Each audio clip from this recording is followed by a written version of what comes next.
This is Sky News Today with Wilfred Frost. It's 10 o'clock. Your headlines.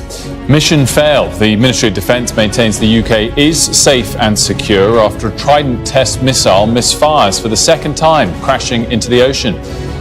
Concerns over the nuclear deterrent are likely to be put to Rishi Sunak this lunchtime as he faces Prime Minister's questions at noon. We'll bring you that live. Also this morning, the row over calls for a ceasefire in Gaza to reach the Commons as MPs prepare for a debate in Westminster. Sky News obtains a memo from the former Post Office boss putting fresh pressure on the government over claims he was told to delay sub-postmaster payouts.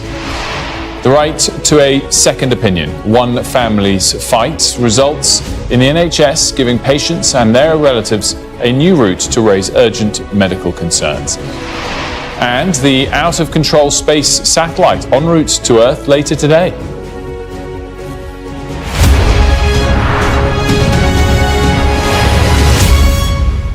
A very good morning to you. The government is maintaining that the UK remains safe and secure after a Trident missile misfired during a rare test launch.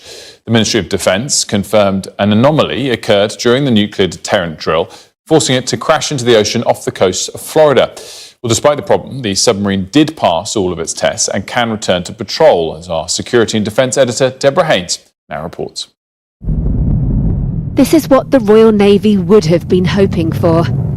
A successful underwater test fire by one of its nuclear deterrent submarines back in 2012. Instead, last month, a Trident missile misfired and crashed into the ocean off the coast of Florida. A major embarrassment that raises serious security questions. How embarrassing. Well, we have complete confidence in the system. Why? I'm informed, and you'll appreciate we are constrained by national security considerations here, but I am informed and I accept that that was an anomaly that was very event-specific. It has been corrected. Second time. The Ministry of Defence blamed an anomaly during the drill and insisted Trident remains safe, secure and effective. A spokesperson said, "As a matter of national security, we cannot provide further information on this. However, we are confident that the anomaly was event-specific and therefore there are no implications for the reliability of the wider Trident missile systems and stockpile."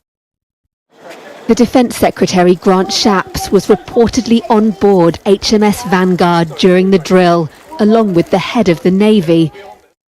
A source told the Sun newspaper the Trident II missile left the submarine, but it just went plop right next to them. With global security tensions running high, the failure will doubtless be watched with keen interest by enemies and concern by the UK's friends. It follows a previous misfire 8 years ago. Keeping one of the Navy's 4 nuclear-armed submarines continuously at sea is the cornerstone of Britain's defences.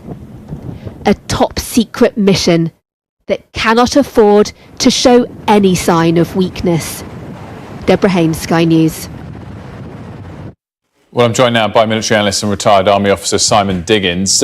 Simon, let's explore the details of this. It's been described as an anomaly. I mean, is that a bit of spin, or do these things actually happen more often than we know? We don't entirely know. As your reporter said, Deborah Haynes said, a lot of the information around the missile strikes is often very limited in terms of what we're doing, and missile launches goes with it as well. What we do know, of course, is the last time this test took place in 2016, there was also a failure. So in terms of reported failures within the UK system, that's 2 out of 2. So there's clearly something going wrong here. Now, it may well be, as the M&D said, that there was a particular issue with this particular one, which was not a general issue. But if you're looking for something which deterrence, and this system is all about deterrence, it's all about convincing the opposition that we have something which, in the event of a major threat, we could use. This is not very good. It's psychological, and 2 failures, you're talking about a psychological weapon system, is not effective, it's not good. Is that 2 failures out of 2 of the ones we know about? Do they actually test these once a month, and most of the tests go well? A lot of the tests will obviously be there, but they'll be drilling continuously in terms of what they're trying to do. But kind of a major launch test like this is a relatively rare event, And I think that's where that's why it attracted all the attention it has. Of course, as we know, having the Secretary of State for Defence and the Chief of Defence Staff on board the ship at the same time, on the boat at the same time, is obviously going to raise the profile of this particular issue. Would they have been planning to then make a big public announcement of how well it went? I mean, why would they have been on board? But precisely because they haven't had many of these things. But as you say, there is this issue around, at the moment we've had Medvedev, the number two in Russia, basically threatening the nuclear destruction of Berlin, Kyiv and London in the event of Ukraine being allowed to retake its provinces. So the nuclear rhetoric from Russia has been raised. So clearly it was important to us to show that we could respond in the event of such a strategic nuclear attack. And I think that's why this particular failure has been so marked and so important. What do you make of that wording that the missile plopped into the sea? I mean, that's also pretty worrying for a misfire if it had a proper warhead in it. Totally. I mean, and there is also records going back of the past of missile warheads going awry. And it's rare. I mean, these are very rare events. But clearly that's not in the words of Lord Dannett, who you had on the programme earlier on, not ideal. Great stuff. Thanks, Simon. Right, Rishi Sunak is likely to be questioned about that misfiring when he gets to his feet at the Commons. Lunchtime, of course, for PMQs. We'll bring you that live here on Sky, as always, at midday. Well, it is a big day in Westminster with MPs preparing to vote on a second SNP-led motion calling for an immediate ceasefire in Gaza. It's a move that could expose Labour splits over the Middle East conflict, despite the party's leader now calling for a ceasefire. Our political correspondent, Mari Aurora, joins us now from Westminster. Mari, I thought all of the interviews yesterday by Sam, Sophie, others with David Lammy were pretty fascinating. And to be fair to Labour, the facts have changed since their original position on this. And I thought the Shadow Foreign Secretary articulated a reasonable set of facts for why they might now back some kind of motion, but there's still great jeopardy in this depending on which motion it is that's voted on. Absolutely, and I think you're right to say that David Lammy was trying to be as clear and concise as possible last night on Sky News, and then this morning Lisa Nandy again trying to reiterate that position. So Labour's position now, as you say, has changed from what it was previously. Now, David Lammy's explanation for why it had changed was essentially that he'd said Labour had always said if the situation on the ground in Gaza changes, Labour's position will change with it, and therefore the possibility of an imminent invasion, an imminent attack, an imminent potential strike on Rafah has caused concern in the Labour Party, which is one of the reasons this stance has now changed. The difficulty for the vote today is essentially there are three options. So there's the SNP motion, which is calling for an immediate ceasefire, but it also talks about collective punishment of Palestinians, and that is something that the Labour Party is massively uncomfortable with and not wanting to back. Then there's the government amendment, which is about a pause rather than a ceasefire, which the Labour Party don't feel goes far enough. It's more similar to the US's position, which they don't think goes far enough. And then there's the Labour position, which is similar to the SNP position, but with more detail on Palestinian statehood, a two-state solution, the release of hostages. And as far as the Labour Party is arguing, it makes sure that a ceasefire needs to be on both sides. So not just Israel putting down its weapons, but Hamas doing the same. Now, the difficulty, as you were explaining, Wilfred, is there's this kind of complications in parliamentary procedure, which makes it potentially unlikely, not impossible, but unlikely that the Speaker of the House of Commons will choose Labour's amendment to this motion. And if he does not choose Labour's amendment to this motion, Labour will have to choose between the government position and the SNP's position. Both positions they have said very vocally they are not comfortable with. And Labour insiders are telling Sam Coates of Sky News as well, that the likelihood is Labour MPs will be whipped to abstain on both of those positions. And the difficulty with that is when they go home to their constituents, it will look like Labour has voted against a ceasefire, even though Labour's position is they want an immediate humanitarian ceasefire, because they are concerned, and MPs are very concerned, that constituents and voters won't understand the nuance of parliamentary procedure, and therefore the headline will read, Labour votes against a ceasefire, and that could be very damaging politically for the Labour Party. And MPs genuinely tell me, speaking to several last night, genuinely tell me they are, sometimes fearing for their safety. A lot of Labour MPs have had a lot of threatening behaviour, lots of protests outside their parliamentary offices, their constituency offices, for instance, staff members being threatened, etc. And they worry that if they are whipped to abstain on the SNP vote, that might make that worse. So some MPs are kind of umming and ahhing as to whether to break the whip, essentially go against the party line and vote for the SNP motion, purely because they don't want to upset constituents who might not understand why they would vote against that. It's very, very complicated, and it's a lot of really high stakes for the Labour Party. So now it's really a question of what the Speaker does. Mari, great stuff. Thanks so much for that. And we'll be discussing all of these factors in Parliament with Lord Owen at 10:30. Well, Sky News has obtained the memo that the former Post Office chair, Henry Staunton, claims he wrote after he was instructed by a senior civil servant to stall payments to wrongfully convicted sub-postmasters. A war of words between Henry Staunton and Business Secretary Kemi Badenoch erupted over the last few days, with the Business Secretary claiming the allegations are completely false. Well, let's take a look at the memo Henry Staunton wrote to colleagues, where he sums up a meeting he had with senior civil servant Sarah Mumby. In that, he writes, "She said we needed to know that in the run-up to the election there was no appetite to rip off the Band-Aid. Now was not the time for dealing with long-term issues. We needed a plan to hobble up to the election." Let's bring in Lord Arbuthnot, who was campaigned for years on behalf of sub-postmasters. Lord Arbuthnot, we missed a little bit of context there in that write-up, because this is Mr. Staunton's takeaways from a meeting he said he had, and he put that in an email that same night to himself, as opposed to it being independent minutes of a meeting, for example, or something of that ilk. What is your take in general on the war of words that we've seen over the course of the last week, which has involved both sides producing their takes without necessarily hard facts or evidence at this point? Yes, that's exactly right. And while Henry Staunton's takeaway from that meeting was clearly that the government were quite keen on him delaying compensation payments to sub-postmasters, the note that he wrote to himself doesn't actually quite say that. So there are points to be made on both sides here, and at the end of the day, it doesn't matter, because what we need to see now is payment of redress to the sub-postmasters as quickly as possible. Can I just ask one other question before we get into those specifics about what the sub-postmasters deserve and how quickly it's needed?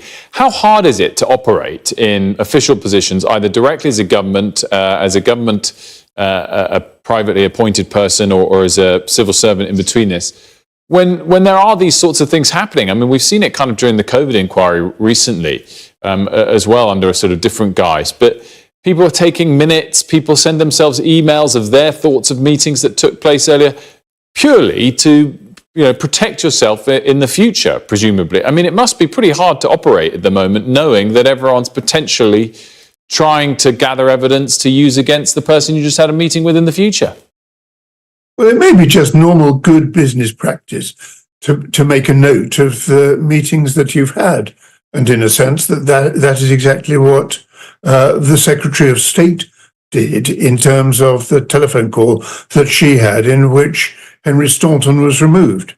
And how can you operate unless there is some record of what you take away from meetings and discussions and telephone conversations? So that in itself is not an issue that I think should worry us. There need to be records of what is going on. In terms of the details here, it's funny, as you said, this note that Henry Staunton sent to himself doesn't explicitly say that the government told him not to make the payments, though there are hints that suggest it. Equally, as you alluded to, the minutes of the phone call that the business secretary had with Ms. Staunton when removed from office also didn't fully back up exactly some of the stuff she'd said over the weekend. So we're in this sort of very odd position of evidence being provided and it not necessarily giving us a clear answer.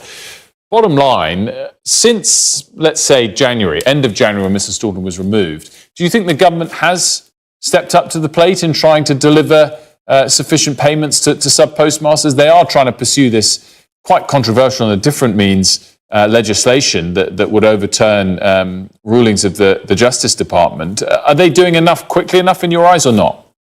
I don't think it was since the removal of Henry Staunton. I think it was since the ITV drama, Mr. Bates versus the Post Office, which caught the imagination of the public and really galvanised the government, and about time too.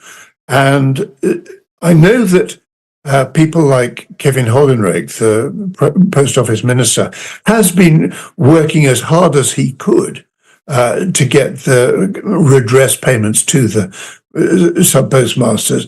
And I'm on the Compensation Advisory Board, and we've been trying to get rid of the petty bureaucracies that go with the payment of public money. But I do think the government, and all political parties actually, have been galvanised by that drama, and that's a good thing. So do you think that the government is doing what it can at this point, whether or not the credit to that goes to the ITV drama as opposed to their own personal commitment and impetus behind it? I do think the government is doing what it can at this point. It recognises that this is one of the main priorities of the country. It would be peculiar if it didn't. And so the government is now falling over itself to try to get the legislation through to get rid of the convictions, good, and to cut out the bureaucracies in terms of the compensation, good. And then we've got to hold to account the people who were responsible for this mess in the first place. Lord Arbuthnot, thanks so much for joining us, particularly at short notice. Thank you.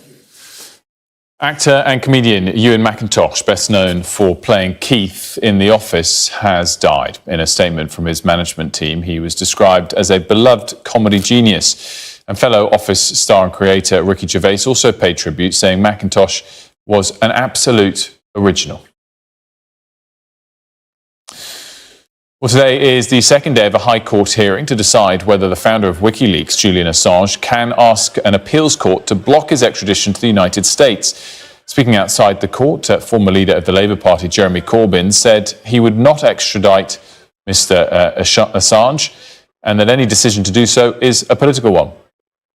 Be a political decision, and I would not be deporting a journalist who's made life uncomfortable, yes, for the US military and many other militaries and many governments and many corporations. But that's what journalists do. That's what your job is. Your job is to hold me, as elected politician, to account, and everybody else. We've got to protect journalists. That makes us a stronger and safer democracy.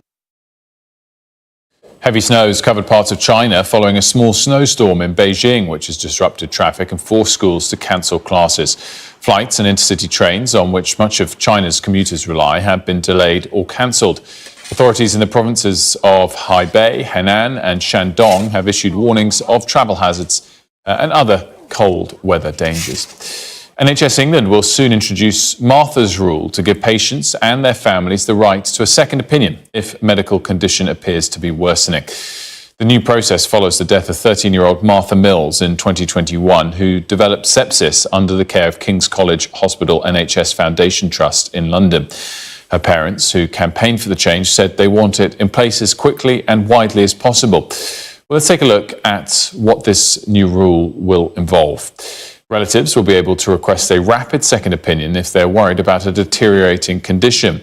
The escalation period will instigate an urgent review by a different care team in a hospital available 24/7. Martha's Rule will be rolled out from April this year and will be available in at least 100 NHS sites initially. Sky's Shaman Freeman-Powell joins me now. And Shaman, this will be seen as a seminal achievement by Martha's family. Are they seeing it as a short space of time or not? Well, for them, this is a result of tireless campaigning ever since 2021, where their daughter Martha sadly died. She was actually admitted to hospital for a pancreatic injury after falling off her bike.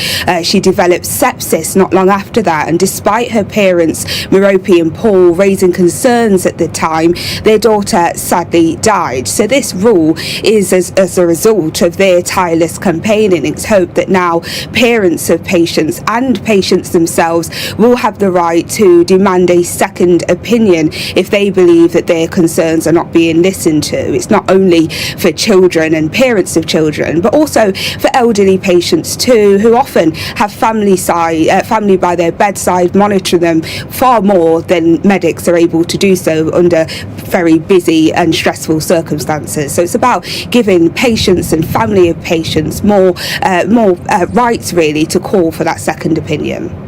Shimon, thanks so much. Police have fired tear gas at thousands of Indian farmers who resumed their march to the capital, New Delhi. That's after talks with the government on guaranteed prices for their produce collapsed. The protests, which began last week, come at a crucial time for the Indian Prime Minister's national elections are due in the coming months. Let's get the take of our India correspondent, Neville Lazarus. Neville, had the government hoped and thought these protests were dying away? Well, they are quite keen that these protests do die down. There's some sort of resolution, and we've heard in the morning from the agricultural minister saying that the government is inviting the farmers for the 5th round of talks. The 4 earlier ones had failed to bring out any results between the two of them.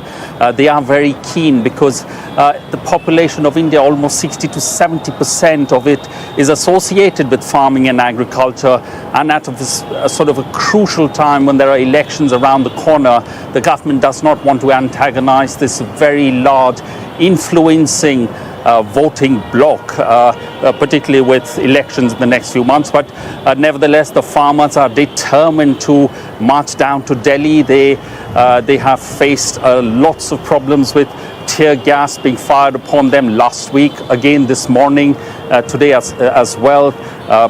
Tear gas was lobbed onto the protesting farmers. They are also subject to a lot of hindrance on their way to Delhi. There have been containers, concrete roadblocks, razor wire, nails and iron rods embedded into the roads to stop them from coming here, but they are determined to make their protest here in Delhi. There are talks between the farmers' unions that should they join this, the latest sort of salvo from the government asking them to negotiate again, but we are yet to hear from them. Neville, as always, thanks so much. Neville Lazarus there for us in New Delhi. You're watching Sky News Today, and still to come, the Commons set to debate a ceasefire in Gaza. I'll get the perspective of the former Foreign Secretary, Lord Owen, that's at 10:30, and an uncontrolled satellite hurtling towards Earth will assess whether there's real risk or not. We'll be right back.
I'm Sky's correspondent based here in Washington, D.C. Well, the plan seems to be to head to the police station where the policeman who fired the shots was based. And everything, his memories is all gone. I've witnessed the remarkable passion for politics here, but the anger too. We have to get Trump out of the White House. I'm playing devil's advocate. You got your political agenda. No, it's honestly, God love you. And beyond the United States, I report from around the world. This is a town that is effectively encircled by the Russians. We take you to the heart of stories that shape our planet. I can hear now quite a few explosions in the distance here in Jerusalem. What do you think of ISIS? Everybody here, they know the truth of ISIS. Welcome back. An uncontrolled satellite is expected to hurtle through Earth's atmosphere today, almost 30 years after it was launched. Our science and medical correspondent Thomas Moore is here. So, Thomas, is this very rare? I mean, what happens normally? Oh, this is quite common that a satellite comes through the atmosphere, but rare that something so big comes down. And most of them burn up quite naturally. This one is big enough. It's about the weight of a rhino or a family car, depending on your metric. And parts of that could actually make it down onto the planet's surface. The question is where, and they can't be exact. The thinking is that it will re-enter at 15:49 this afternoon, 3:49. That would put it over the Pacific Ocean. But there is an uncertainty of about an hour and 3/4 each way. So that could be North America or Europe. Wow. And so if this sort of size rhino or car-sized satellite hit land, what damage would it do? So most of it would disappear, burn up, and the rest of it would disperse over an area of several hundred kilometres long and tens of kilometres wide. It's that trajectory of the satellite, if you can imagine an arrow flying through space. Mm-hmm. So it would be small pieces that would land. Now, according to the European Space Agency, the chances of being hit annually by space debris are put at 1 in 100 billion. So pretty small, is about 65,000 times less than being struck by lightning. Interesting. And so just go back to the starting point. Why does a satellite fall out of the atmosphere in the first place? It's a really good question. So this had a working life of 16 years, collected an awful lot of information in that time, but ultimately ran out of fuel. So they began to deorbit it, they call it, bring it down into a safe space within the Earth's atmosphere, or just above the Earth's atmosphere, where it would slowly then come down further and further until it brushed the top of the atmosphere, and that drag would pull it down. Why don't you just leave it going round and round? Too much junk up there already, and there is a danger, it has happened, of pieces of junk colliding, and when big pieces collide, rocket parts and other old defunct satellites smashes into tiny pieces, and even something the size of a golf ball could be catastrophic, for example, for the International Space Who's in charge of the rules up there? There aren't really rules, and this is the problem. So the European Space Agency wants to clean up space. There are two British companies with contracts or competing for a contract to go up and grab space debris, the Astroscale and ClearSpace. Those missions could happen in the next 2 or 3 years, and that would be a significant shift. Grab those defunct pieces of space junk, bring them into the atmosphere, they burn up, not cause anybody. You clean up space that way, but you might also be able to refuel satellites, give them extra life. Thomas, as always, fascinating. Thank you very much. Time for a quick look at the weather.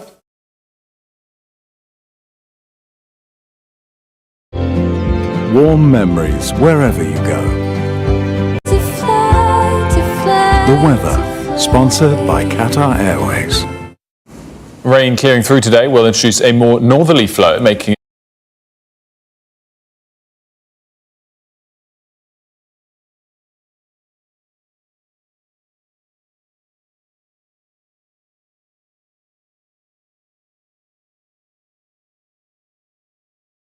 We'll be discussing the latest Commons debate about a potential ceasefire in Gaza with the former Foreign Secretary, David Owen.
A Trident missile has misfired and crashed into the ocean off the coast of Florida during a rare test launch by a British nuclear submarine.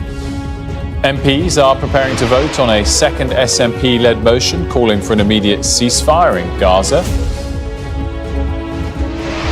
And Sky News has obtained a memo from the former post office boss putting fresh pressure on the government over claims he was told to delay most postmaster payouts. We are able now to bring in the former Foreign Secretary, David Owen, to discuss the first of those two stories and very much more. Very good morning to you, Lord Owen. Morning. I wanted to start on this story that we've been leading with today of a failed missile launch from a Trident nuclear submarine. Of course, it comes after recent issues with both of the main aircraft carriers, the Prince of Wales and the Queen Elizabeth. Do you think the British military currently is fit for purpose? Well, I think they're two very different issues. The missiles come from the United States. They're not manufactured in Britain. We buy them. The aircraft carriers we are responsible for, and I must say I'm appalled by the two aircraft carriers coming out with propeller difficulties. I know these things happen, but it came at a very bad time, and I hope some serious questions are being asked about the naval construction. Well, I mean, I accept maybe there's a difference in who the manufacturer is, but it's still in our hands, and it's our military that's meant to defend us, I guess, is the question. We're paying for it. But I mean, missiles sometimes go wrong, and one of the arguments for these tests, I once went, when I was Minister for the Navy, long time ago, actually to one of those missile launches. You've got to do that, and check them out and make sure they're okay. I mean, these are normal things. They are tests. And sometimes they go wrong, and that's why you have these tests, to make sure that when you fit them in the submarines and put them out on patrols, the chances of them being accurate and in good condition are high. So we can't rule out testing. Testing's a good thing. I guess it comes at a very nervous time, the state of the military being questioned, because clearly there's a bill in Congress that is currently failing to go through to give more financial and military support to Ukraine, and at the same time, clearly there is the prospect of a US president in power by this time next year who doesn't want to recommit to NATO. Do you think Britain is more at risk today than it has been for many decades? Well, I think more questions have been asked about NATO than they have been for a very long time, and that worries me. I believe that NATO is essential, and I think that an American contribution to it is crucial. And therefore, I would hope that if Trump was to be elected, he's the one who's questioning it. Biden is fully supportive of NATO. If Trump was to be elected, he would do what he did last time. He asked questions, said we weren't paying enough inside NATO, which he's quite right. And now you can say to him, Mr. President, you raised this question when you were last president, and Europe has responded. And we are now beginning to pay our way. There's still some recalcitrant countries in Europe who are not paying the estimate that they give to NATO on which to plan, and they must be held to account, and they must up their increase their contribution. Do you fear that there is genuine sort of thought behind some of the comments that President Trump makes when we read that he would say at a rally that he's happy if Putin invades certain European countries? There's a big debate, of course, going on now about whether Ukraine deserves more support. Do you think there's a wing of the US consensus that doesn't mind if Russia were to take Ukraine in full, for example? No, I think that that statement by Trump is indefensible, and I think it's been, I gather, withdrawn, but it's an extraordinary statement. He should never have made it. And I don't believe personally he's fit to be president. So I hope and pray that when a test comes, America has a younger man. I think this idea of going on into power into your 80s, which would be the situation for Biden and for Trump. We need younger candidates who can speak for America with confidence and build relationships with European politicians, as we did in the past. So you'd be against a Biden re-election too? Well, I personally think that he's too old, but I think his positions have been very good. I've actually supported President Biden, and I think he's done well. But I still don't like the idea of believing that politicians are unique animals and can go on into their 80s when we politicians vote to stop people, for retirement. We make businessmen retire at 70. Take my old age, I'm 85. I'm not fit condition to be Prime Minister of this country. It would be ridiculous to pretend that at the age of 85 you can do it. It's nonsense. Well, you look very good for 85, Lord Owen. May I just say, I mean, do you think, I know you're an expert doctor as well, particularly in the space of neurology. Do you think President Biden is wildly unfit for office at the moment, slightly unfit, just shouldn't seek re-election? No, I think he's not unfit. I think he's beginning to show his age, and I hope and pray that he decides that enough is enough. He stays on till the January of next year, but he doesn't seek re-election. I think we've got to be quite tough with these politicians who think they're the same caliber over the 80. They ought not to be holding that major office. It's irrespective of whether their name is Biden or Trump. Very, very interesting and very clear. Lord Owen, I want to move on to the balance that the Labour leader, Sir Keir Starmer, is trying to strike as it relates to the Israel-Gaza war. Do you think thus far he's handled things quite well, given all of the factors that he's considering, particularly the background of the party inherited, or do you think he's handled it poorly in terms of the division that is existing in his party? Well, let's separate the issues. There was a degree of anti-Semitism in the Labour Party that needed to be extinguished, and it was damaging the Labour Party and frankly wrong anyhow. And I think that Starmer handled that very well. And he came in and saw that was there and got rid of anti-Semitism. And I don't believe it exists in any major way in the Labour Party.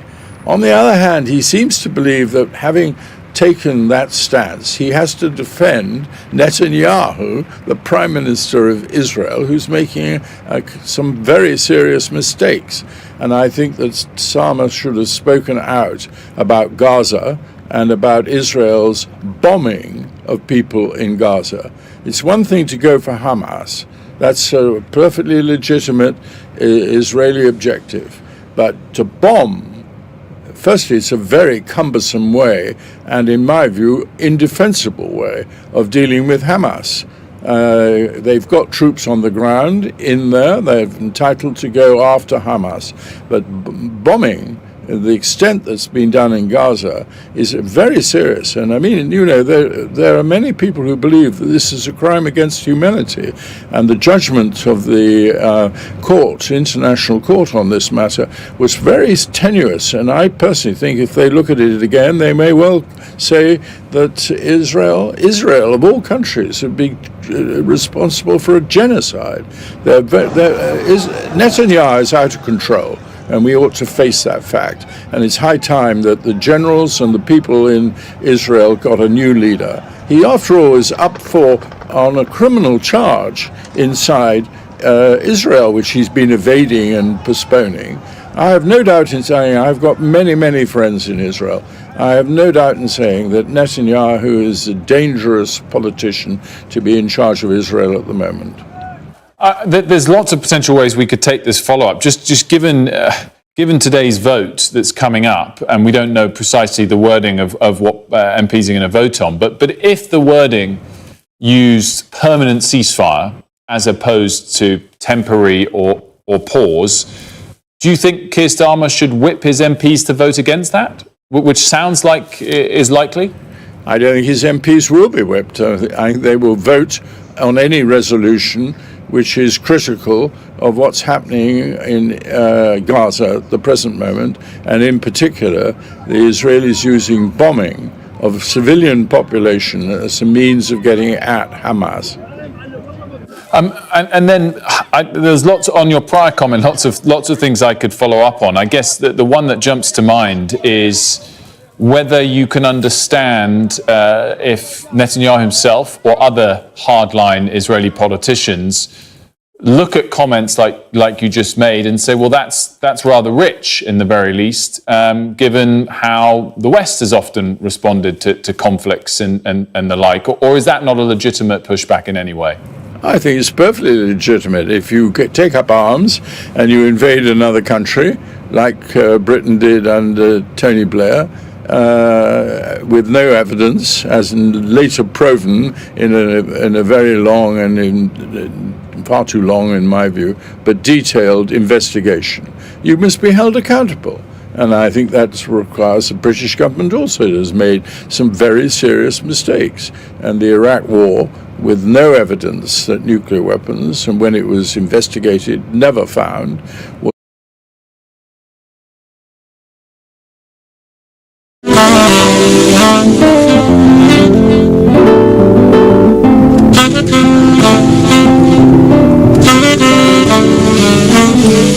Hey, Charlie, you're on your way to Ghana. Boy, oh boy, you stressed out, tired? Go, you're going to be resting. Okay, then let me recommend to you JN Mobile Spa in Accra, Ghana. Oh boy, JN Mobile Spa will provide organic care in massage. Are you stressed? Do you need rejuvenated, etc.? For your facials, maybe exfoliating, firming, and lifting? Then contact JN Spa on 00233 244 941 002 or 00233 2006 06386, and they will be right there on time. JN Mobile Spa, your health and beauty needs at your doorstep.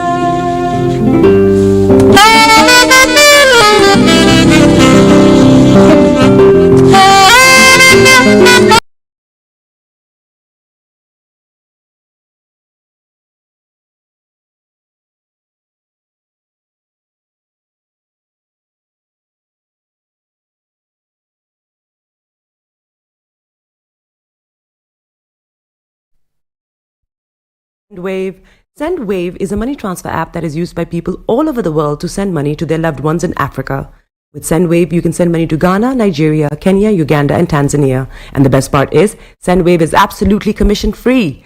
Our exchange rates are excellent. You can see for yourself by checking them out on our website. So how do you use SendWave? SendWave is an app that you can download onto your phone from the App Store or Google Play Store. The app is free to download. After downloading it, just open the app and enter your name, email, and phone number. That's it. You're good to go. Make sure you use the promo code SR, S for Star, R for Radio. This promo code will give you £5 free credit to send to Africa on your first transaction. Your money will be delivered to your recipient within seconds. Feel free to call me on 0749 7377 647 at any time. I'll be happy to tell you all about SendWave and help you in any way I can. Remember to use the promo code SR for £5 free credit. Medasse. Hi everyone, it's your girl BB Clement, the author of How to Go From Employee to Entrepreneur and the host of your weekly business show, BB Means Business, the show where we discuss everything you ever wanted to know about business but you were afraid to ask. How do I start my business? How do I raise the finance? How do I grow my business? Where am I going to find my customers? Join me every Tuesday at 1:30 p.m. on Starr Radio UK to get all the information and tips that you need to become a successful entrepreneur and become financially free. Remember, don't let life dictate to you. Rather, put your signature on life.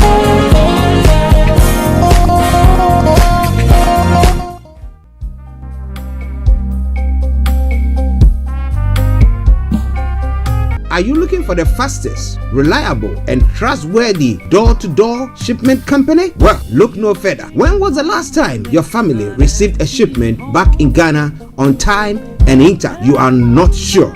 Well, Lamb Shippers, we pride ourselves with being the fastest, reliable, and trustworthy shippers you can use. You are assured of a prompt pickup anywhere in the UK by our personnel. They also make sure your items are well packaged to get to its destination in time. When it comes to door-to-door shipment, look no further. Well, Lamb Shippers, contact us on 07939009321 or 07498911820, or you can visit our website www.welllamb.co.uk. You can also drop us a mail, info@welllamb@gmail.com. Well Lamb Shippers, fast, reliable, and trustworthy.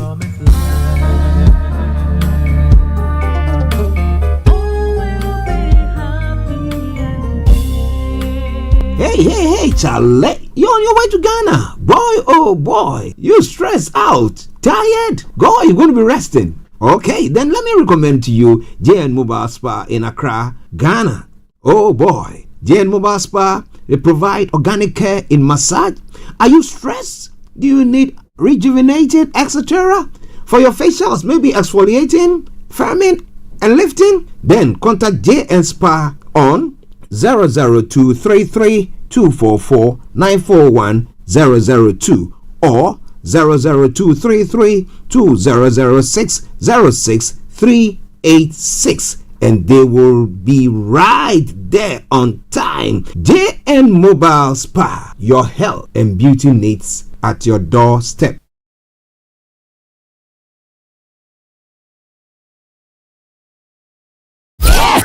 The best radio show.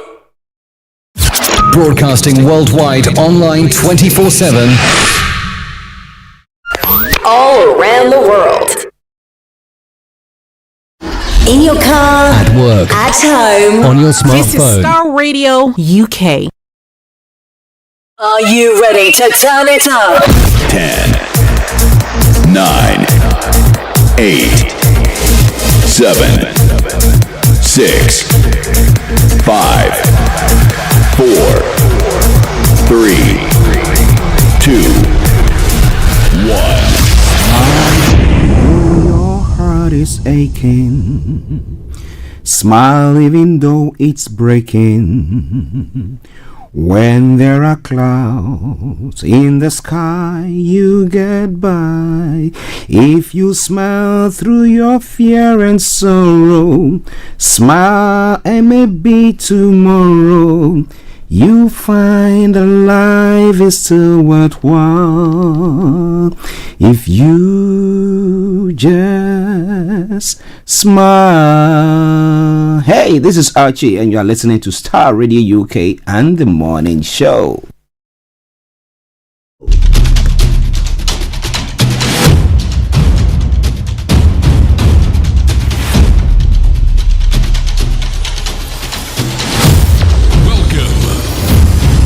This is Starr Radio. This is UK. Starr Radio UK. This is Starr Radio UK. Welcome.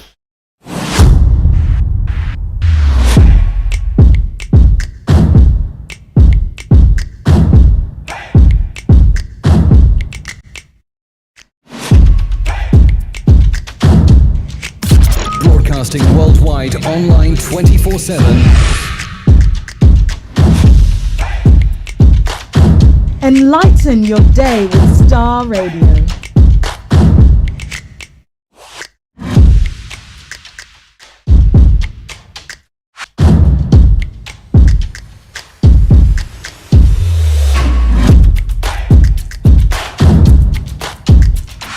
Starr Radio. Radio for the people, by the people.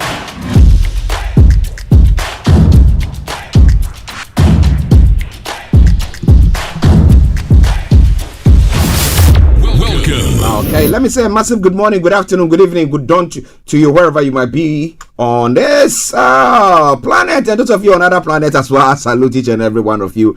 Today is the 21st day of February, the year 2024, with the time now exactly at 8 minutes to the top of the hour, and it is the Wednesday edition of the morning show, which by default position, we start with time running up against us. But wherever you are, let me welcome you to the program. Let me say good morning, good afternoon, good evening, good dawn to you, wherever you might be. To Bishop Adesina, a massive good morning to you. Anthony Adedeji, good morning. Aziz, good morning. Rachel, yes, it's been quite a long time, but I hope you are doing very, very well. I salute you as well.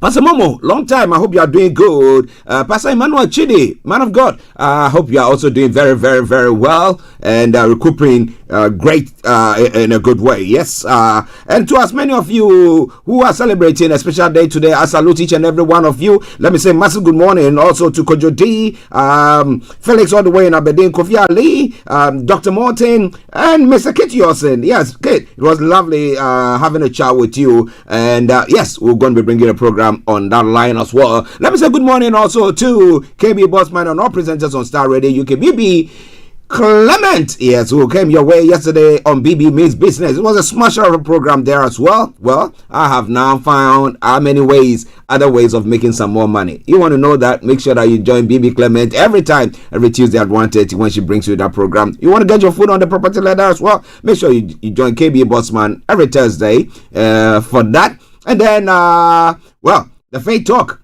Those of you who are Faith, you want to know something? Well, he will tell you more about all that. Okay. Now let's move on to the program outline for today. I'm going to bring you the quote of the day. The weather forecast will follow suit, then the travel update as well. And then we'll move on from there to have a look at some of the stories making the rounds across the globe. It's known as Global Trotting. We continue from then and exactly at 11:30 the lines are open for you to add your voice to the discussions. It will continue, and then exactly at 12 o'clock we'll cross over to the House of Parliament for the Prime Minister's question time. So in Nigeria, that's what's going to happen today. But wherever you are, keep your dials logged on Star Radio UK. Don't touch it. Yes, share the broadcast with your friends and loved ones and invite them to like our pages as well. Welcome once again to the program. Yes, the quote for the day says, everything you want to see happen around you must first happen within you. Everything you want to see happen around you must first happen within you. And that is a very, very thoughtful saying there. So, quite a good one there. But now, let's move on straight because we are default position pressed with time. Okay. So, moving on straight on to the weather front and what is happening when it comes to the weather this morning. I woke up to some rain, gusty and heavy, all over the place. But let's see what is going to happen. Well, top temperature today is going to be 13 degrees. The lower is going to be 9 degrees. UV level is going to be low. Pollution is going to be low as well.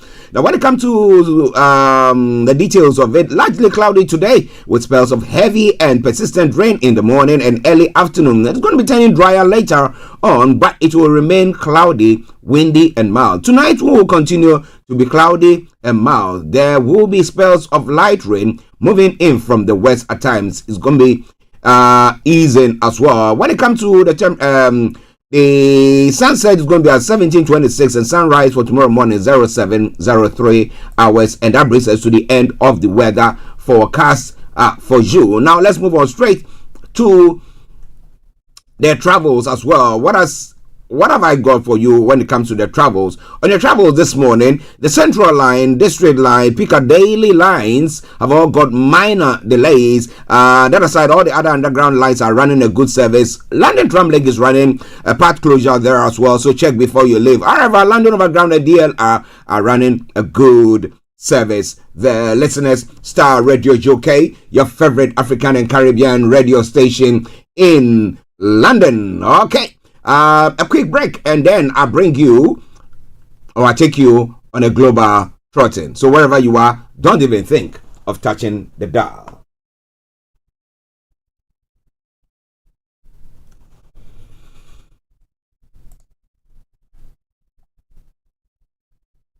One 002 or 0023320. Hey, Charlie. You're on your way to Ghana. Boy, oh boy. You stressed out. Tired? Go, you're going to be resting. Okay, then let me recommend to you JN Mobile Spa in Accra, Ghana. Oh boy. JN Mobile Spa will provide organic care in massage. Are you stressed? Do you need rejuvenated, etc.?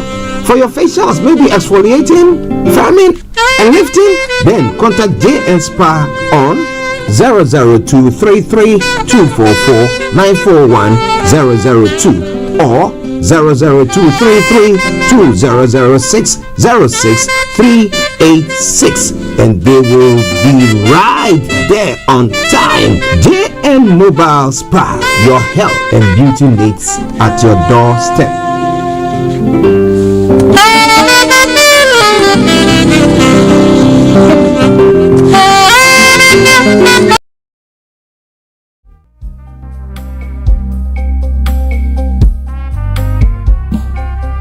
Are you looking for the fastest, reliable, and trustworthy door-to-door shipment company? Well, look no further. When was the last time your family received a shipment back in Ghana on time and intact? You are not sure? Well, Lamb Shippers, we pride ourselves with being the fastest, reliable, and trustworthy shippers you can use. You are assured of a prompt pickup anywhere in the UK by our personnel. They also make sure your items are well packaged to get to its destination intact. When it comes to door-to-door shipment, look no further. Well, Lamb Shippers, contact us on 07939009321 or 07498911820. Or you can visit our website www.welllamp.co.uk. You can also drop us a mail, info@welllamp@gmail.com. Well Lamp Shippers, fast, reliable, and trustworthy.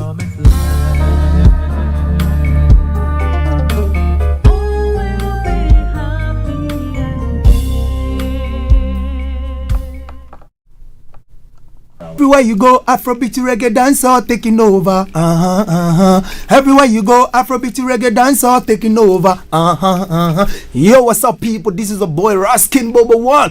Tune in every day, every night at the Starr Radio UK with the big man them Archie. When I say Orta, you say fire. Well, listeners, you are welcome back to the program. It is Starr Radio UK. Now, let's go global, Trotting. Let me tell you what is happening from across the globe. Starting from Nigeria, Tinubu appoints Bakari as CEO of NFIU. I'll be telling you more about that. And federal government finally hands over Zongeru hydroelectric power plant to concessionaire. And then federal government targets 10 billion to increase forex liquidity, stabilize the naira. Hopefully, it will work. And Tinubu has directed payments of 342.35 million naira State House outstanding electricity bill. Now, the question is, why do we leave things like that to go on? Why do we have to leave our state-owned companies to be going through things like that? Because what we're doing, electricity company, you're owing them that much and they cannot perform, and we have all that. And the state's owing up to 342.35. So if they are not being able to do what they're supposed to do we even blame them when they have to replace staff? And with the amount of money that they were saying that state enterprises or various ministries and organizations are owing them. Well, so lots more going to come from Nigeria from there. And when it comes to other stories, DRC, at least 24 dead in 2 ADF attacks. Extremist rebels in Eastern Democratic Republic of Congo have killed at least 24 civilians in a separate attack this week, local authorities are saying. And then in other stories, director of Dahomey, Mati Diop, shines at Berlin Film Festival 2024. And then in other stories, Senegal presidential candidates unite for swift call for the presidential election to take place. And South Africa has told a top UN court that it's accusing Israel. We did talk about that in the past a couple of weeks ago. And lion killed zookeeper at Nigeria's Obafemi Awolowo University. I did talk about that yesterday, and it's all coming away from Starr Radio UK. Nigeria Defense Chief accuses nations withholding arms sales over abuses of double standards. You want to know more? Stay tuned and don't go away. This is Starr Radio UK. This is the favorite African and Caribbean radio station in London. Okay, let's move on straight to some other stories making the rounds this morning. So when it comes to other parts of Africa as well, 4,000 Ghana flags to adorn Koforidua ahead of 67th Independence Day celebrations. I asked the question, what are we celebrating? Well, and capital punishment or what? Now, heavy security at Osino SHS after students lynch community member in a violent attack. Students. Now, rampaging students of Osino Presby Senior High School in Fantiakwa South District in Eastern Region have allegedly lynched the 27-year-old minor, Ofosu Peter, at the boys' dormitory. The incident, which occurred on Monday, we'll tell you more about that. How can students behave that way? What is gone into us?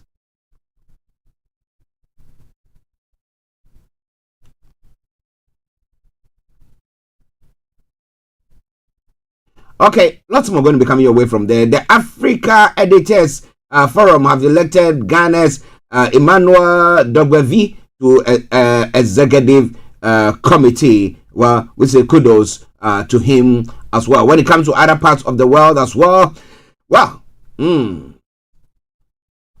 US has veto sends wrong message over Gaza, says China. Now, Beijing suggests blocking calls for an immediate ceasefire gives a green light to continue slaughter.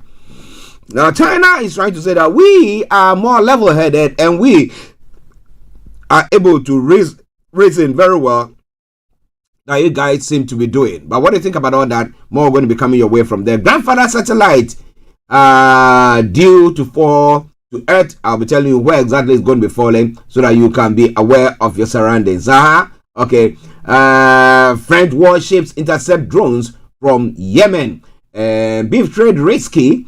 Key Brazil ecosystem campaigners. And that is one of the stories making the round. Now, what are the worst pollutants, whether animals or technology, whatever I say, in the world?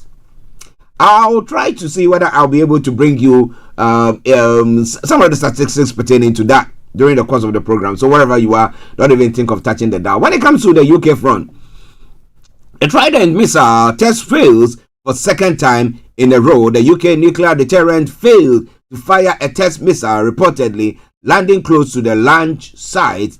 Well, and then some other stories. Labour MPs face key decision as Gaza ceasefire vote looms. And Exports Office chair escalates compensation. And then government finances show big surplus in January.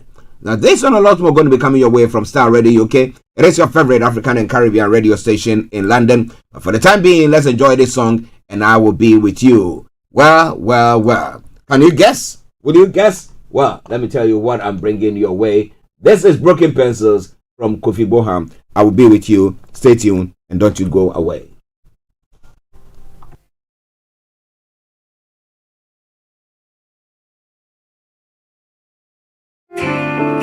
This is a letter to the broken.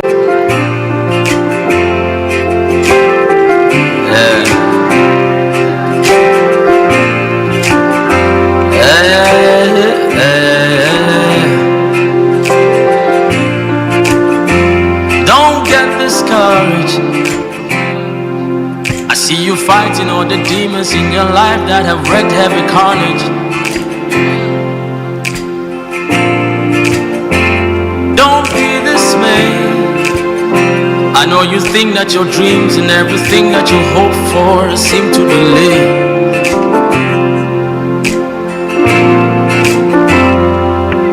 Yeah. like your problems don't seem to go nowhere. Just take a deep breath. People talk about you, it's got you feeling down and really, really, really stressed. Don't tell me you don't know the trouble that I've been going through. You self don't know, see, the same thing you they go through, me self and they go through too. Who told you the lie? When you fall, it's the end of your life. I heard a whisper from above, I pray it opens up your eyes. Broken pencils still write, so keep on writing. And fallen soldiers still rise, so keep on fighting. One day you'll lift up your eyes to the skies and your light will be shining. One day you will win, yeah. One day you will win. Broken pencils still write, so keep on writing. And fallen soldiers still rise, so keep on fighting. One day you'll lift up your eyes. The best radio show. Broadcasting worldwide, online 24/7.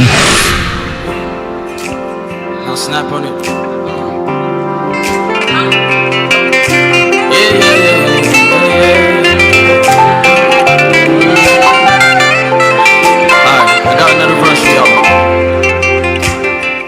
News around this life is not fair. Greed is all we see. You gave your heart to the wrong folk, they broke it, and now you put it on free.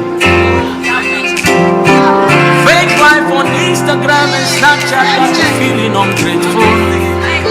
My sister, if you could see the real them, you know you are being a great fool.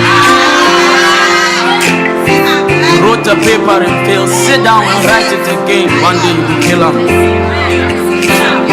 He broke your heart and you cried. Give love another try. True love will heal him. I'm not trying to look down on your problems. No, no, no, no, no, no. I know say you don't know how you sabi solve them. Yeah, yeah. Allow me to introduce you to someone I know. He's a specialist in handling cases and issues we don't blow, blow, blow. If you fell, just rise. If you fell, just rise. If you fell, just rise. Wipe the tears from your eyes. If you fell, just rise. If you fell, just rise. Wipe the tears from your eyes. If you fell, just rise. Wipe the tears from your eyes. If you fell, just rise. Wipe the tears from your eyes. Broken pencils to rise. Keep on writing. Fallen soldiers still rise. Keep on fighting. Yeah. One day you lift up your eyes to the skies and your light will be shining. Yeah. One day you will. Your wedding bells go ring. One day you will. One day you blow. Your wedding bells will ring. One day you will. The paper you pass it again. First class is waiting for you. International scholarship is coming. Yeah, scholarship, yes, it's coming. Yeah, you come out of your own house. One day you shall go ride your own car. One day you win. One day you win. Your album go hit. Your ministry go blow. One day you win. Don't mind the haters, they don't know. Your enemies will see you on TV. Your haters will see you on Instagram. People will know that God has done it. The fixer of your life, He will fix it. Yeah, one day you win. One day you win. One day you win. This heaven you will make up one day. One day you win. You will overcome this sin. You will break this addiction in your life. One day you will win. Your bank account will read 6 figures, 7 figures. Hey, one day you will win. Yeah, one day you will win. Don't give up, one day you will win. Don't give up, one day you will win. Don't give up, one day you will win. Don't give up, one day you will win. Yeah, one day you will win. Yeah, one day you will win. One day.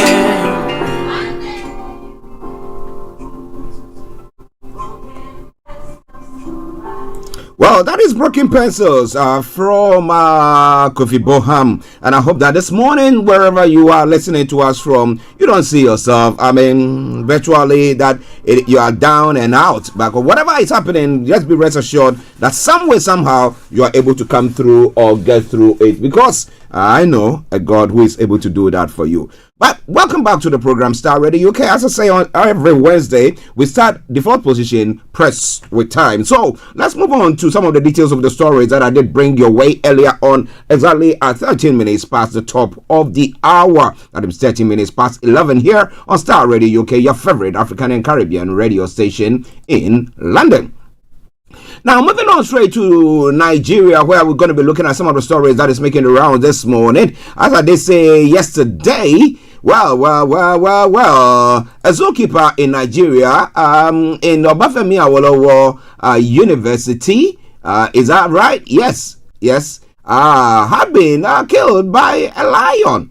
I remember back in the day when I traveled to Nigeria, when I went to Ibadan, and I said I went to their zoos there. I saw all these animals there and stuff like that. But again, when it comes to zookeeping and animals, how we keep them in the zoo and how our zookeepers do their work, I bet they are very good at it. But what might have brought about the loss of this life, and let me tell you more about that. Now, fresh details have emerged as hunters killed the 9-year-old lion that killed a veterinary technologist, Olabode Olawoye, at the zoological garden of the Obafemi Awolowo University, that's OAU, Ile-Ife in Osun State. It was gathered that the zookeeper had been breeding the lion for the past 9 years since the animal was a cub.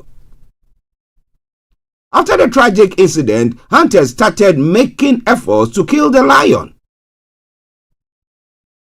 Now, information coming to some of our representatives on the ground said it was gathered that many people were afraid of the lion, and the lion's cage was big and wide, so the animal had space to move freely. The hunters approached the cage and shot the lion in its leg. That's what's supposed to be there. The animal tried to run but couldn't, as it had been hit by a bullet. Other hunters were also standing outside with guns waiting in case the lion escaped from the cage and tried to attack them. Now, while attempting to run, the lion's leg reportedly broke its leg as a result of the bullet and fell. As reported by some of the news networks, the 59-year-old Olawoye was born on December 22nd, 1965, and would have existed service in 2025. So in 2 years' time, he would have left the service. But unfortunately, he met his untimely death. No, Odewumi said the zoological garden on the institution's campus has been shut down following the tragic incident. The chairman said the lion first attacked the woman before going for Olawoye, who attempted to rescue the woman from it. So what happened to that woman? Did she fall into there when this zookeeper decided to go in to rescue this woman? Well. And what are the the safety measures that have been put in place to help people who work in the zoos. Well, listeners, this is Star Radio UK. A very sad one there to start with, but we say, may his soul rest in perfect peace. Now, President Bola Tinubu has approved the appointment of Hafsat Bakari to serve as the Director and Chief Executive Officer of the Nigerian Financial Intelligence Unit, the NFIU, pending her confirmation by the Senate. During Galale, presidential spokesman in a statement stated that Bakari, a lawyer and financial intelligence expert with years of experience in anti-money laundering, also has experience in counter-terrorism financing and counter-proliferation financing as well. Before her appointment as the Chief Executive Officer of the NFIU, she served as Deputy Director at the Nigerian Financial Intelligence Unit and was at different times the head of the General Service Unit, the head of the Strategy Reorientation Unit, and head of Board Secretariat at the Economic and Financial Crimes Commission, the EFCC. The President anticipates that Bakari will bring her a wealth of experience and expertise to full discharge in this critical role, especially in view of his administration's war against illicit financial flows and other sharp practices currently prevalent in segments of the nation's foreign exchange market. This is Star Radio UK, updates from Nigeria coming your way. The federal government finally hands over Zungeru hydroelectric power plant to concessionaire. Now, Vice President Kashim Shettima has disclosed plans by the federal government to recapitalize and restructure the Bank of Agriculture to bolster Nigeria's agriculture sector and achieve national food security. This is just as the federal government has officially transferred operation of the Zungeru hydroelectric power plant to Penstock Limited. The move is expected to boost Nigeria's power generation capacity and contribute significantly to meeting the country's growing energy demands. This was disclosed on Tuesday during the first meeting of the National Council of Privatization for the year 2024 at the Presidential Villa in Abuja. Now, speaking at the meeting, Vice President Shettima noted that the potential of BOA to play a central role in achieving national food security, citing its extensive branch network across all senatorial districts in the country.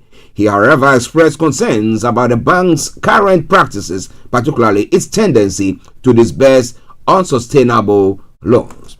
This is Star Radio UK, updates from Nigeria. In other stories making the rounds as well, the federal government has announced its plan to raise at least $10 billion in order to increase foreign exchange liquidity that will stabilize the naira.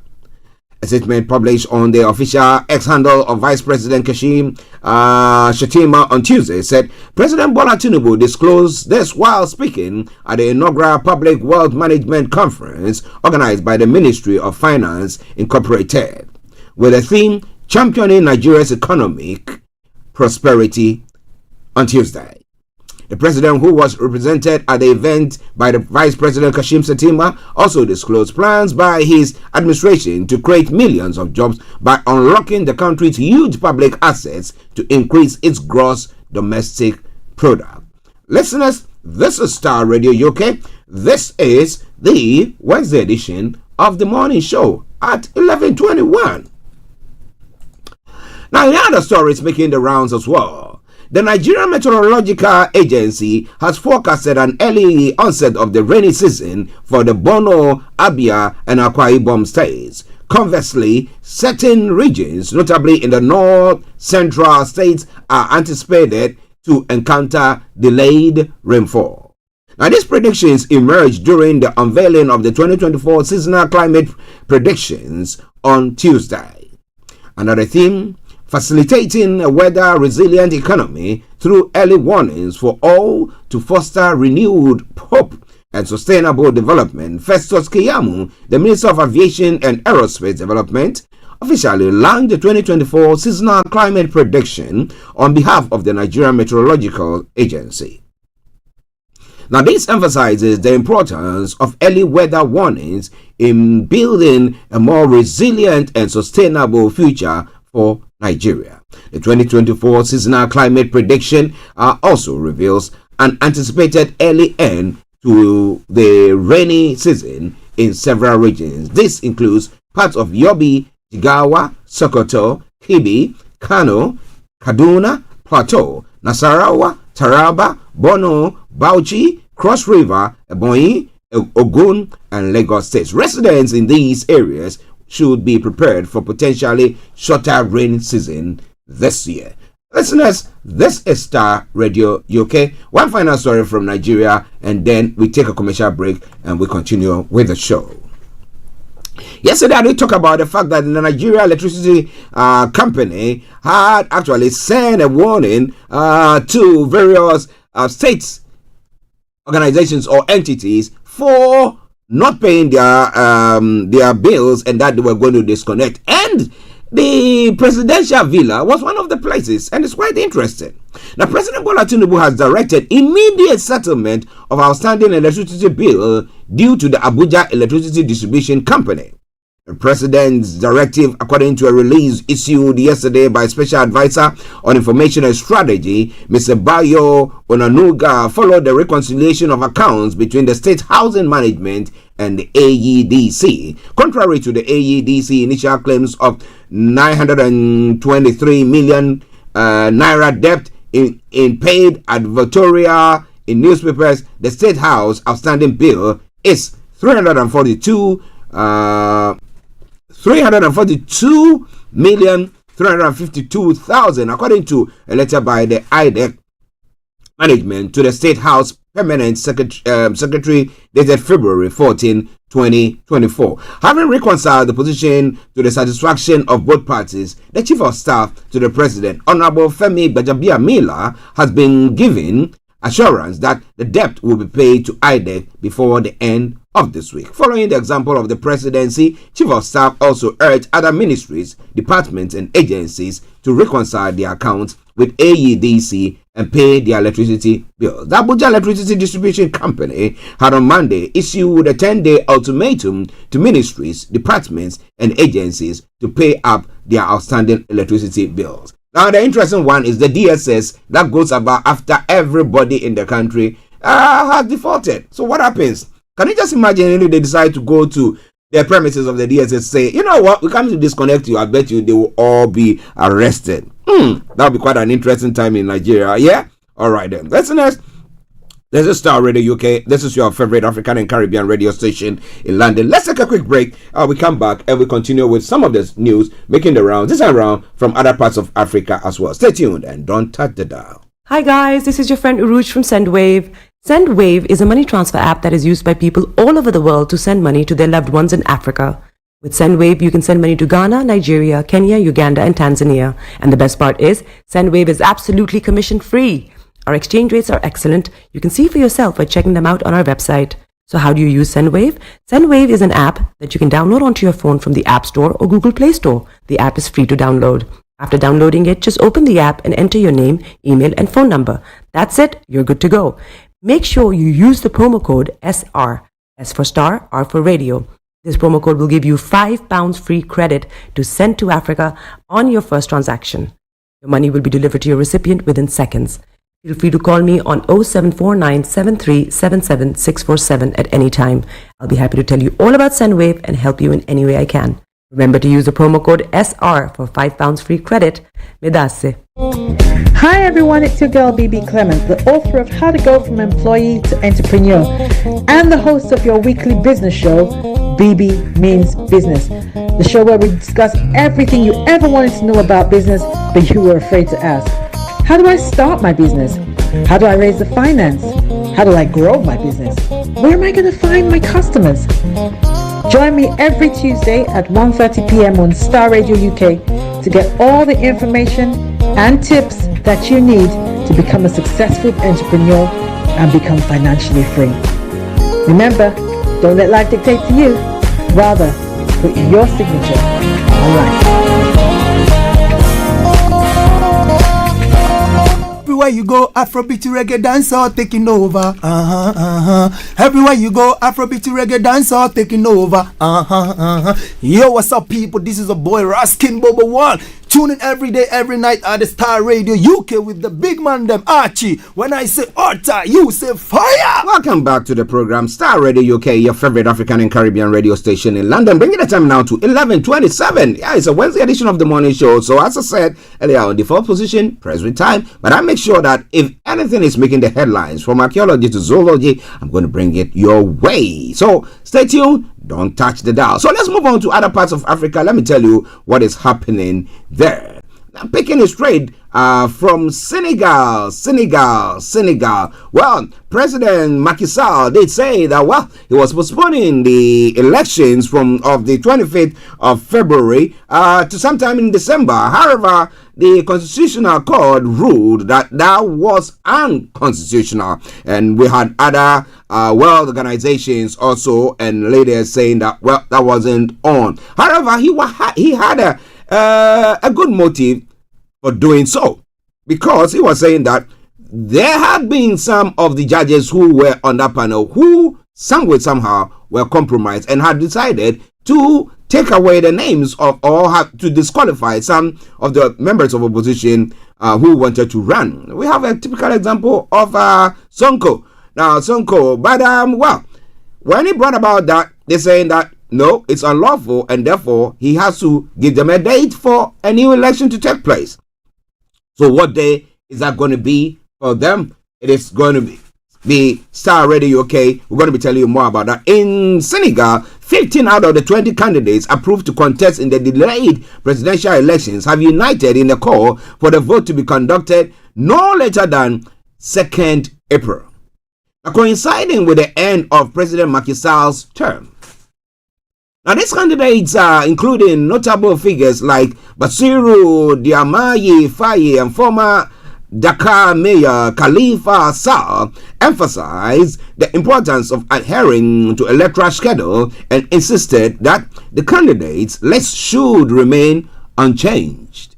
Now, President Sall's proposal to postpone the election for several months to resolve disputes over candidates' eligibility faced a setback when the country's highest court deemed the delay unconstitutional in response to Sall's expressed his commitment to organizing the election as soon as possible.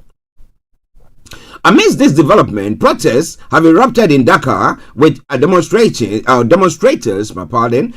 urging President Sall to expedite the electoral process. Hundreds of people took to the street, chanting slogans against Sall's perceived authoritarian tendencies and demanding the release of imprisoned opposition figures. The postponement of the presidential election, initially scheduled for February 25, stirred controversy, leading to clashes between protesters and security forces. The Constitutional Council's ruling against the delay underscored the imperative of holding timely and transparent elections to uphold democratic norms in Senegal. President Sall's denial of accusation regarding intentions to prolong his tenure has not quelled public dissatisfaction, as both local and international pressure mounts for a swift resolution to the political impasse. The U.S. Bureau of African Affairs, in a statement on social media, applauded the Constitutional Council's decision, emphasizing the importance of restoring Senegal's democratic trajectory through a timely electoral process. Now, my question is, will someone like Sonko be released and be on that ballot sheet? Because we have some opposition leaders saying that the names that are there should remain the same. Why? Because they know that Sonko was the one who had the second highest in the previous election. So if Sonko should come on, he's virtually going to annihilate some of those big hooks who think that they can do better.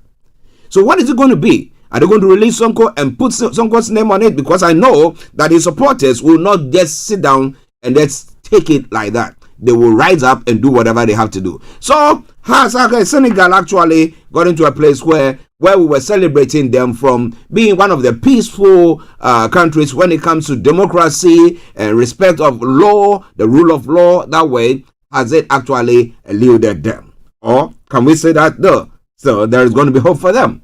Well, listeners, this is Star Radio UK, your favorite African and Caribbean radio station in London. Now, South Africa has set May 29 elections that could be the most pivotal since apartheid ended.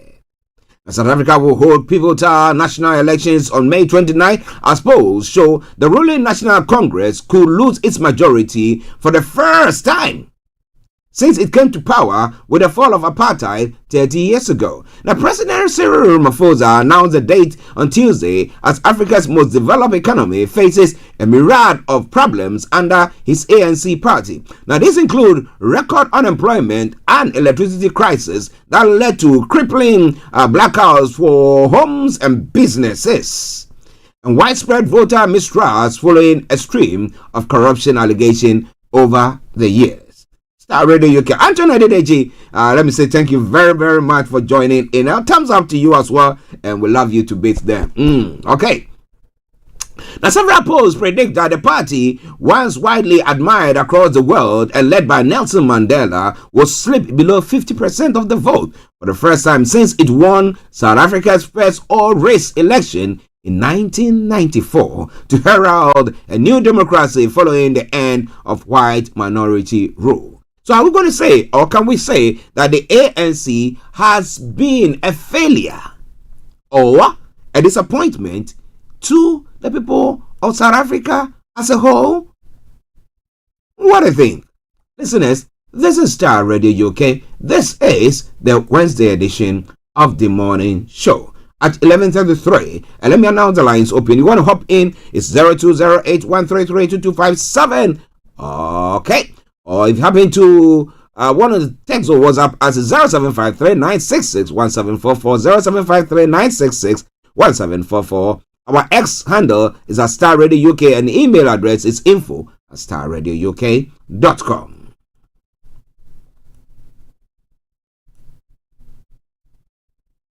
In other stories making the rounds this morning as well,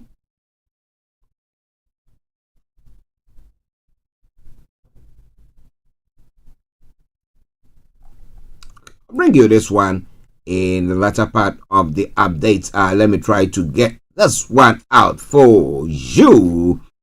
Okay. Yes, I think that seemed to be the final one from that part of the world. Then the writer and director of Dahomey, Mati Diop, walked the red carpet at the Berlin Film Festival on Sunday for the world's premiere of her documentary. She was joined by Gildas Adano, Habib Adandesi, and Jose Godje. Among the competition entries this year is French-Senegalese director Mati Diop with her documentary Dahomey, exploring colonization through the return of stolen artifacts planted by French colonial troops and returned to Benin in West Africa. Dahomey follows the journey of plundered artifacts taken French colonial troops in 1892 being sent from Paris to the Republic of Benin and the impact of their return. We say congratulations to her for that good work that she has done there. Star Radio UK. Now moving on straight to Ghana as well.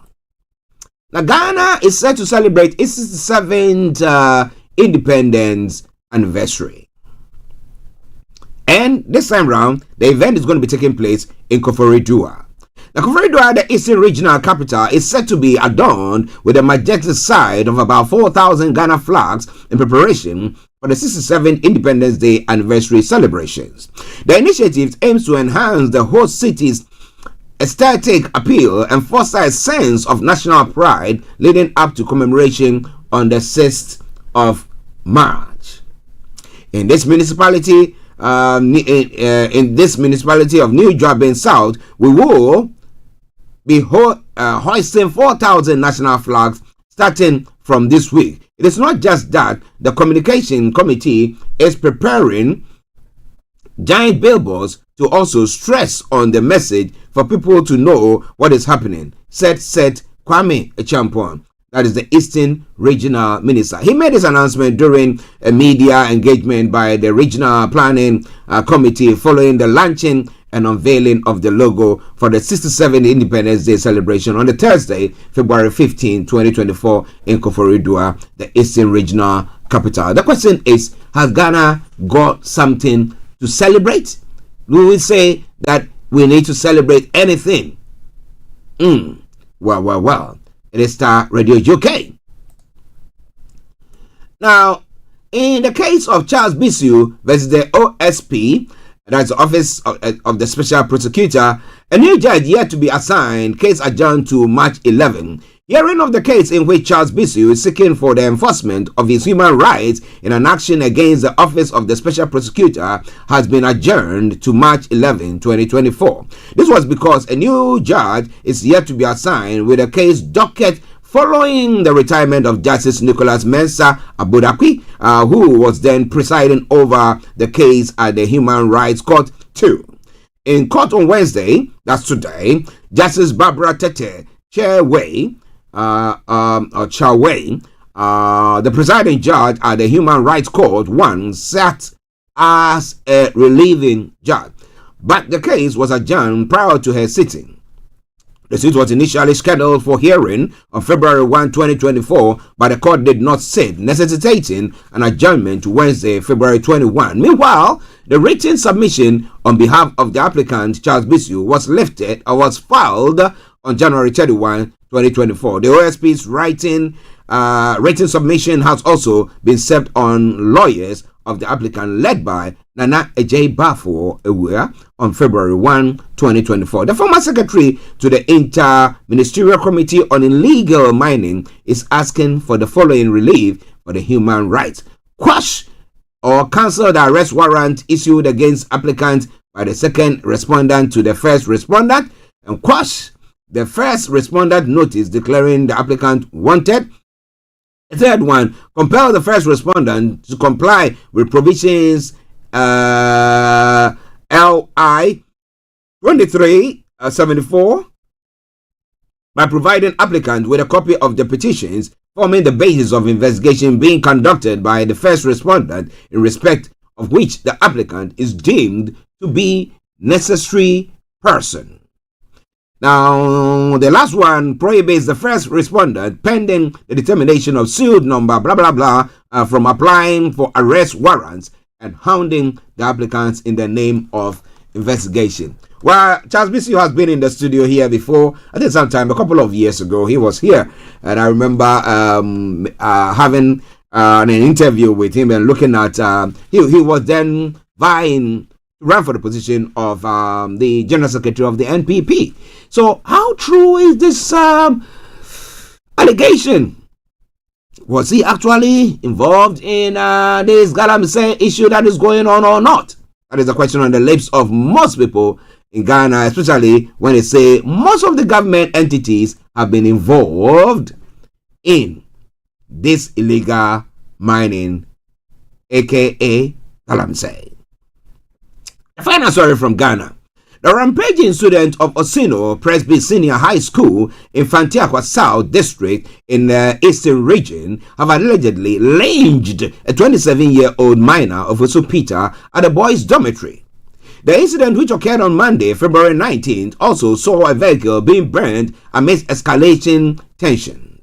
The clash erupted when students from Osino Presby Senior High School High Technical allegedly assaulted a student from Insutem Senior High Technical School who was walking across the boys' dormitory, igniting long-standing tensions between the two institutions. Subsequently, 3 relatives of the assaulted student, accompanied by 2 community members, sought redress from teachers at the Osino Presby Senior High School.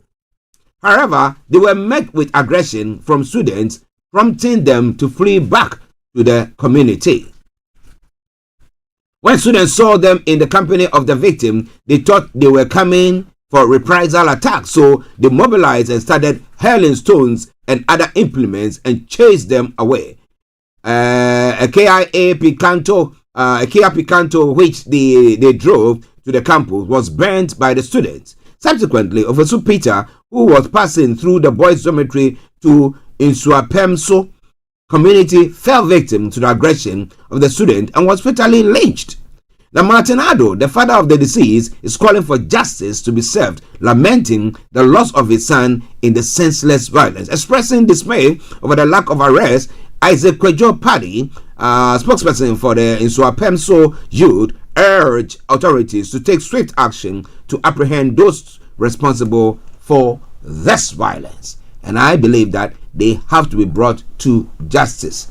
What on earth was going on that you can lynch somebody? What goes on in the minds of people who behave that way? Listeners, this is Starr Radio UK. This is the favorite African and Caribbean radio station in London.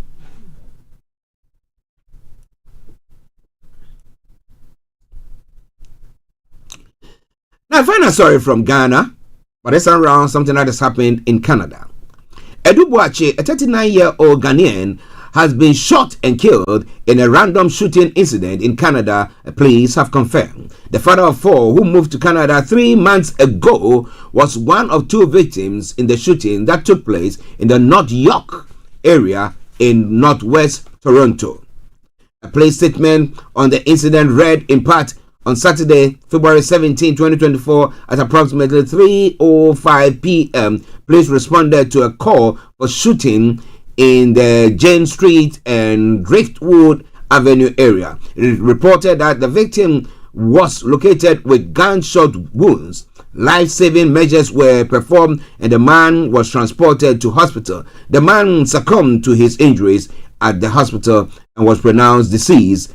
It added, the victim has been identified as Edu Boakye, 39 of Ghana. The February 20 statement released by the Homicide and Missing Persons United confirmed. In a later interview with the media, Detective Philip Campbell said Edu Boakye has another unnamed 16-year-old boy and another unnamed 16-year-old boy were shot indiscriminately less than 24 hours apart while waiting for a bus in the area of Jane Street and Driftwood Avenue on Friday and Saturday. So who was perpetrating this act? Is it racially motivated one again? Listeners, this is Starr Radio UK. We're going to take a final break and then we come to what is happening in other parts of the world as well. But don't touch the dial. Starr Radio UK, your favorite African and Caribbean radio station in London.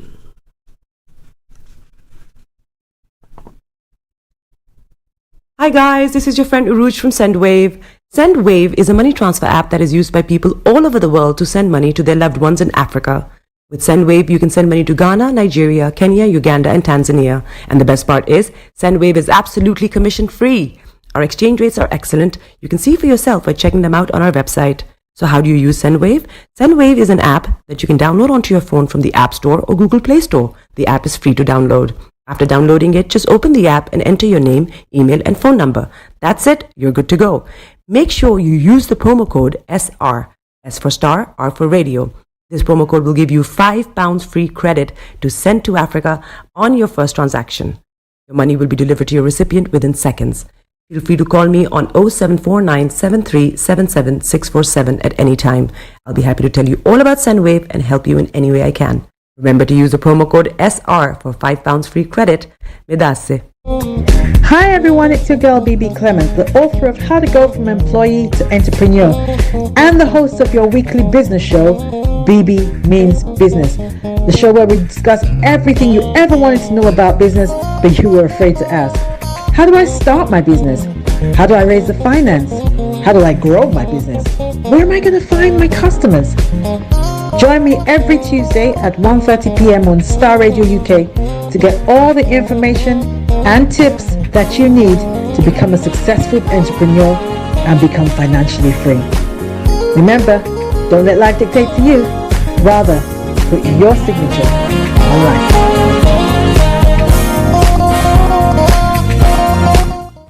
You are listening to Starr Radio Morning Show. Welcome back to the program. It is Star Radio UK. It is your favorite African and Caribbean radio station in London, bringing the time now to 14 minutes to the top of the hour. As I did say earlier on, exactly at 12 o'clock, I'll be taking you to the House of Parliament for the Prime Minister's question time. So stay tuned. Don't touch the dial at all whilst I bring you the last segment of the live presentation from the studio. Okay. Just bear with me a minute. Just bear with me a minute. Just bear with me a minute. Okay.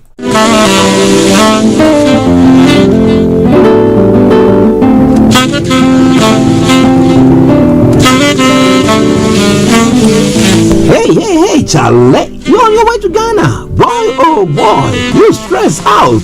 Tired? Go, you're going to be resting. Okay, then let me recommend to you JN Mobile Spa in Accra, Ghana. Oh boy, JN Mobile Spa will provide organic care in massage. Are you stressed? Do you need rejuvenated, etc.? For your facials, maybe exfoliating, firming, and lifting?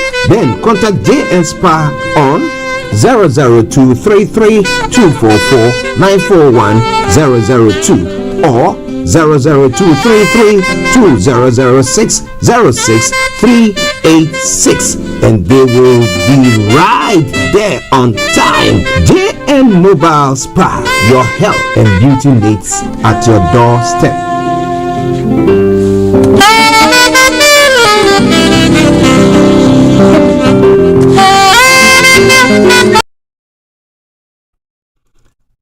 Welcome back to the Star Radio UK Wednesday edition of the morning show.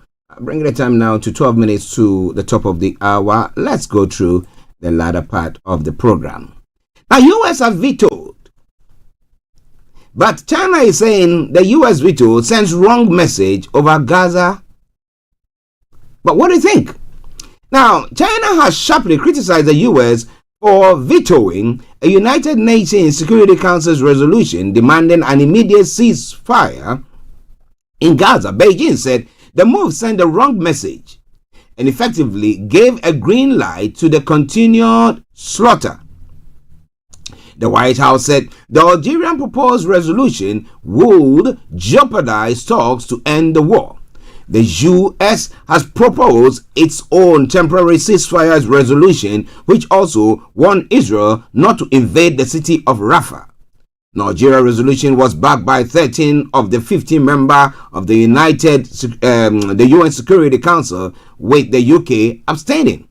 Under the Council's rules, any resolution that is vetoed by one of its 5 permanent members, which includes the US, is immediately thrown out. So we've seen it in various cases, the invasion of Ukraine and a few incidents that goes on, and we see the veto, and what? In what way? But well, what do you think about what is happening?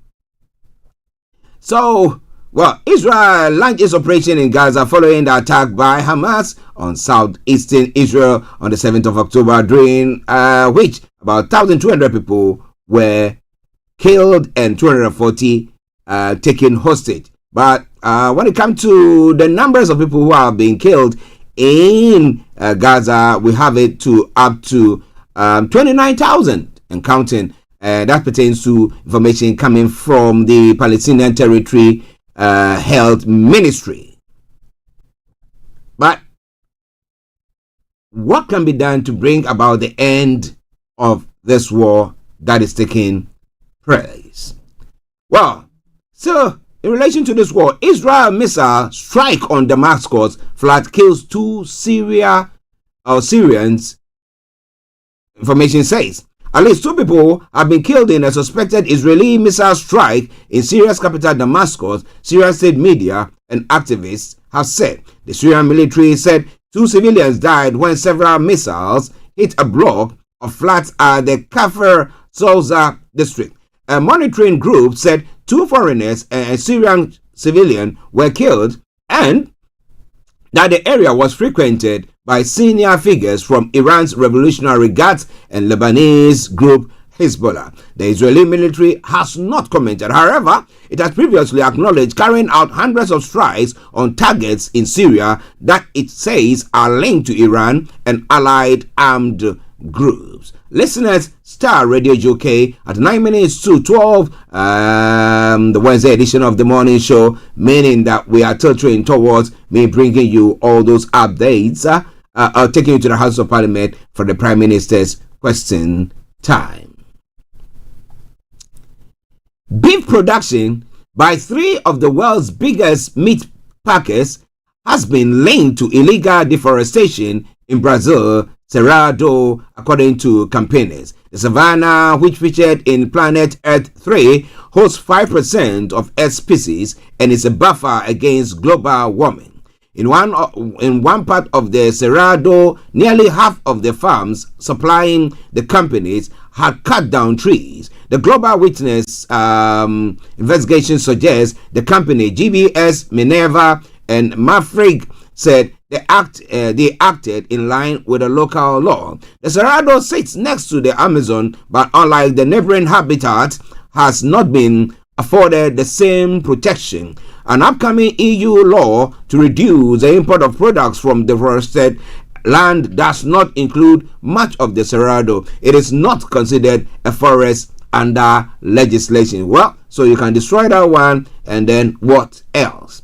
Listeners, this is all coming your way from Star Radio UK, your favorite African and Caribbean radio station in London. One other story, then I'll bring you to the UK, then I take you to the House of Parliament for the Prime Minister's question time.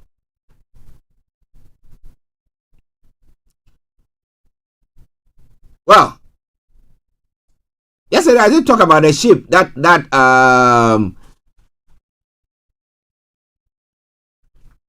arrived at Cape Town, but that ship, a cattle ship blamed for causing a foul smell engulfing Cape Town, has departed for Iraq. An animal welfare group has confirmed that the Al Kuwait ship docked in the city's harbor from Brazil on Sunday to load feed for its cargo of 19,000 cows.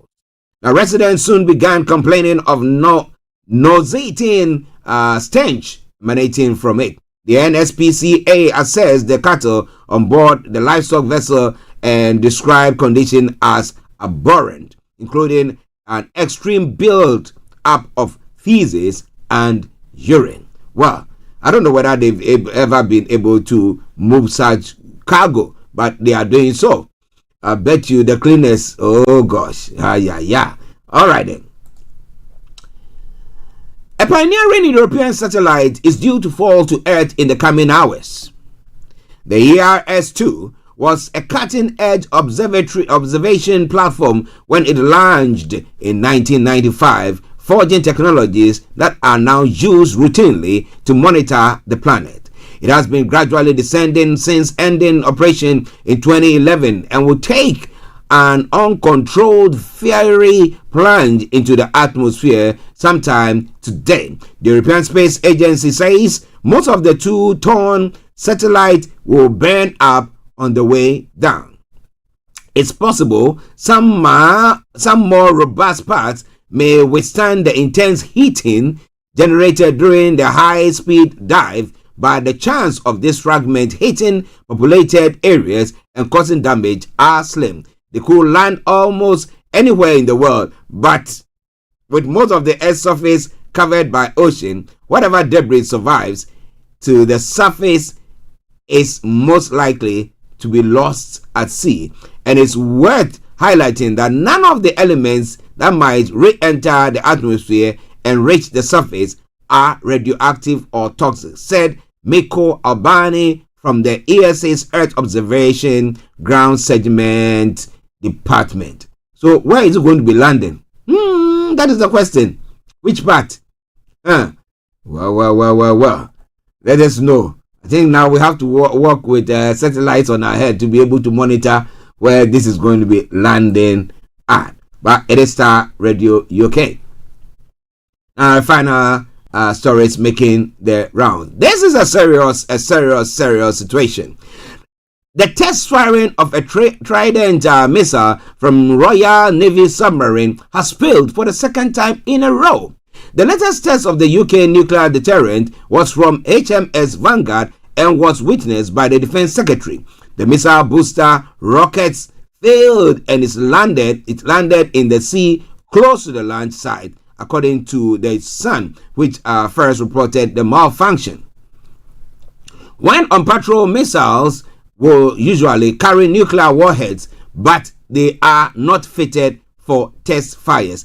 The Ministry of Defense said the nuclear deterrent remains safe, secure, and effective. This is highly embarrassing for both the UK and the US manufacturer of the Trident missile. Now, British tests of the Trident missile are rare, not least because of the costs. The price tag of each missile is around £17 million, and the latest test was around 2016, when it also ended in failure when the missile veered off course. So now the question is, have we got the deterrent when it comes to missile? And with the enemies of the UK now think, oh boy, within and now we got in them. What do you think about all that? It's all coming your way from Starr Radio UK, your favorite African and Caribbean radio station in London. Final story. The former post office chairman, Henry Stoughton, has released a note he claims proves he was told to stall compensation payments to postmasters. His memo records a top civil servant saying, now was not the time for dealing with long-term issues, and they should hobble up to the election. The government says she was referring to the state of the post office finances, not payout for postmasters. It marks the latest twist in the long-running post office scandal.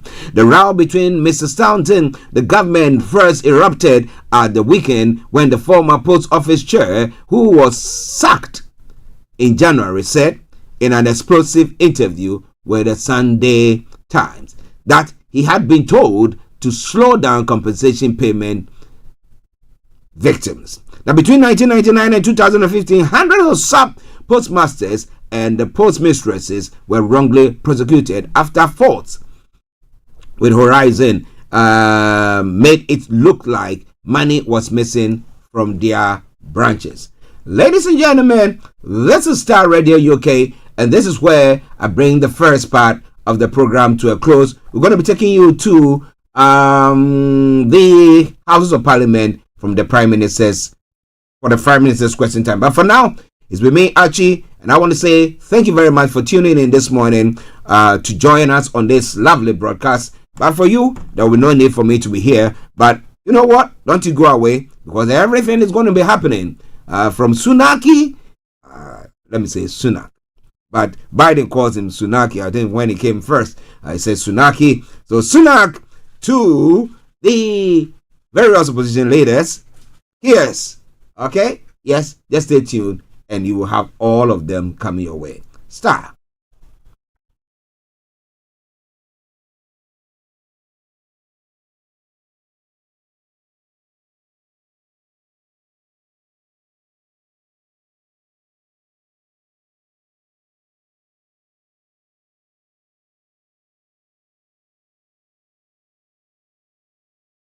Soldiers still rise, keep on fighting.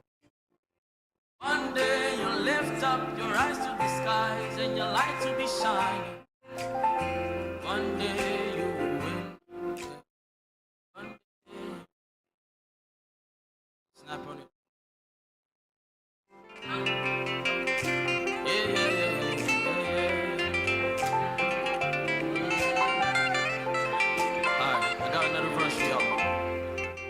This is Starr Radio UK. This is Starr Radio UK. Broadcasting worldwide online 24/7.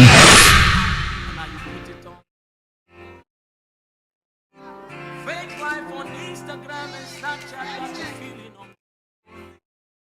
My sister, if you could see them, you know you are being a great fool. Wrote a paper and failed. Sit down and write it again. One day you will kill him. You broke your heart and you cried. Give love another try. True love will heal him. I'm not trying to look down on your problems. No, no, no, no. I know say you don't know how you sabi stuff.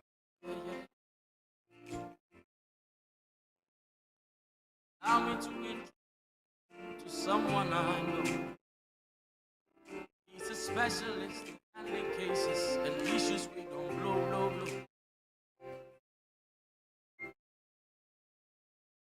They'll just rise.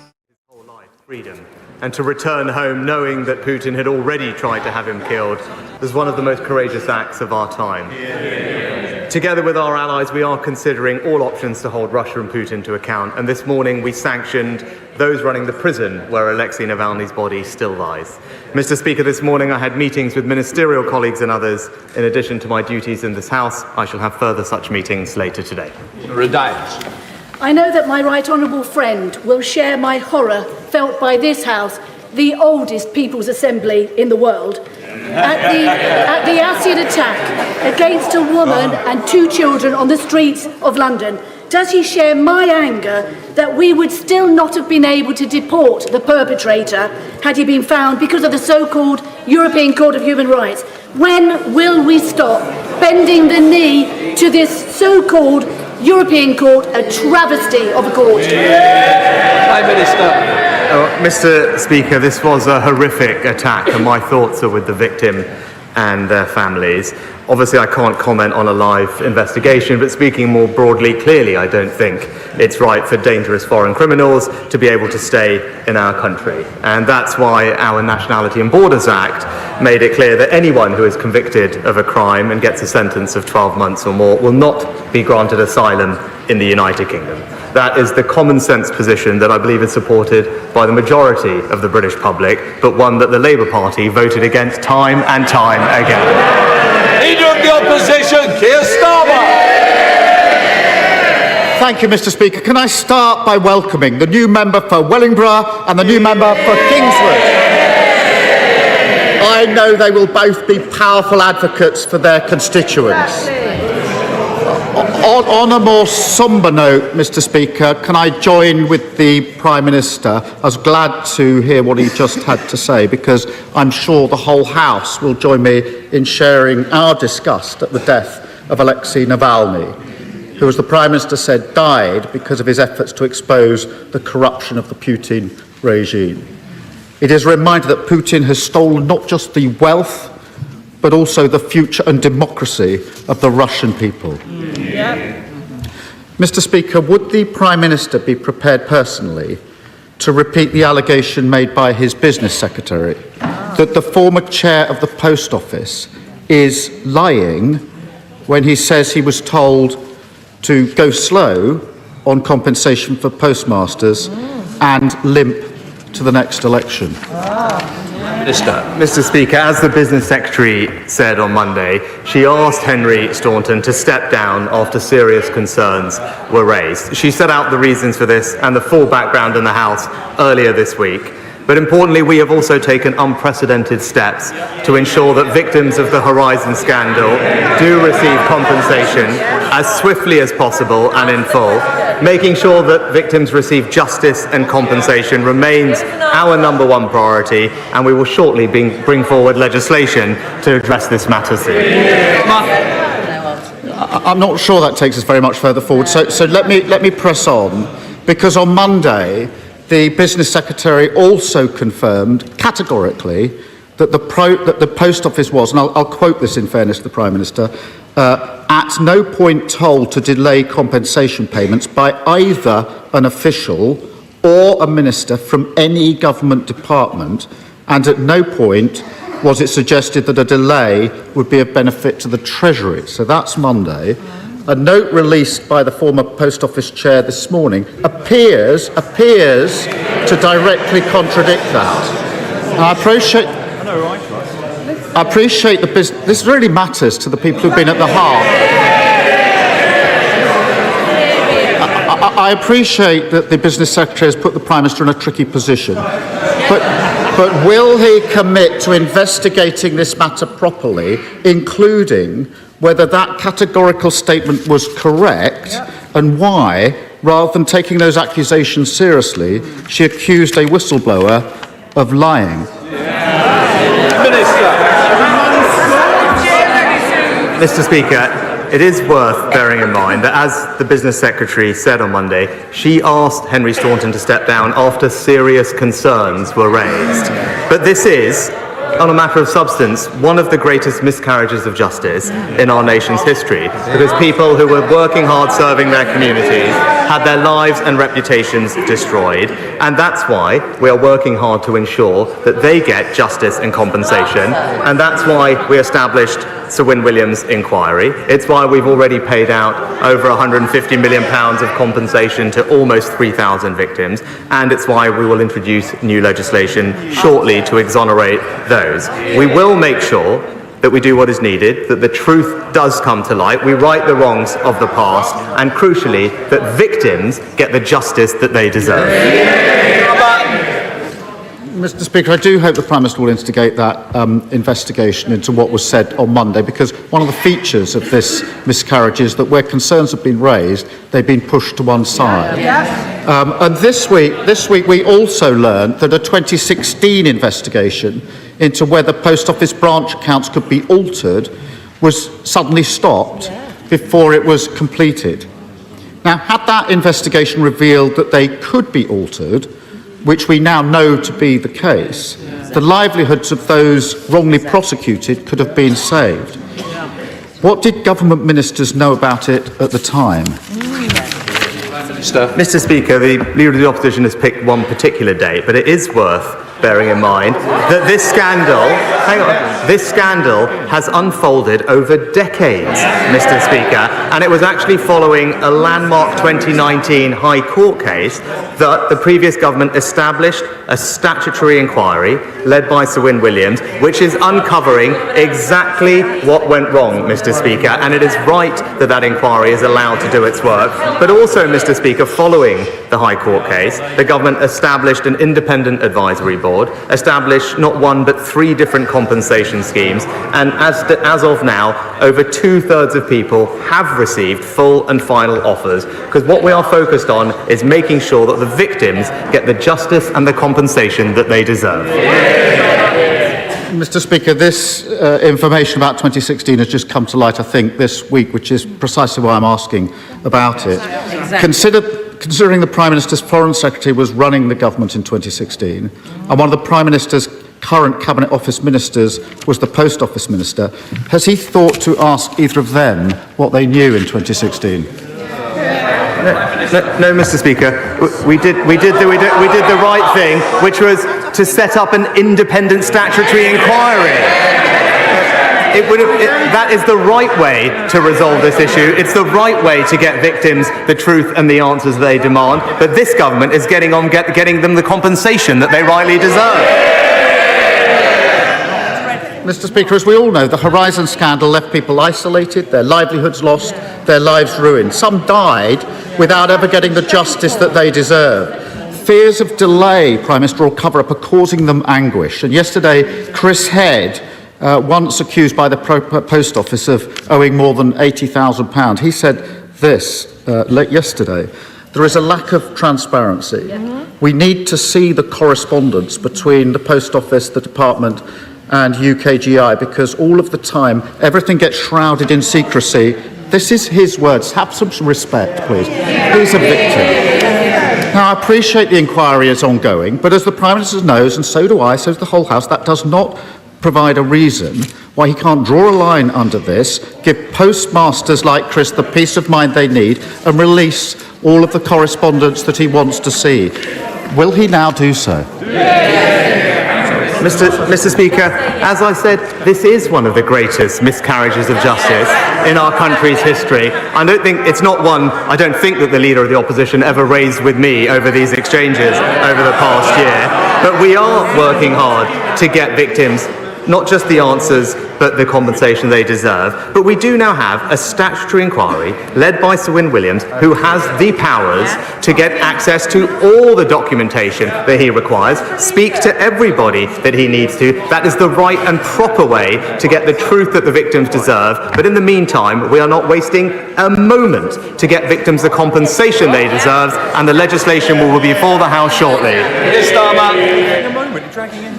In recent decades, there have been numerous scandals that have left shaken public faith in our institutions, and rebuilding that confidence will require those affected to see that politicians are being honest with them and to believe it. Just like the postmasters, victims of the infected blood scandal have been subject to unimaginable trauma during their search for justice.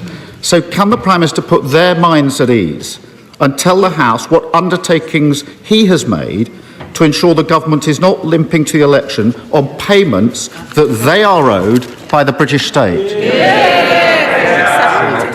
Mr. Speaker, when it comes to the inflected blood scandal, as I've said before, I'm acutely aware of the strength of feeling on this issue and the suffering of all those who were impacted by this dreadful scandal. I gave evidence to the inquiry myself last year, and as I said then, I recognise that thousands have suffered for decades. As he knows, there is an independent inquiry. The Minister for the Cabinet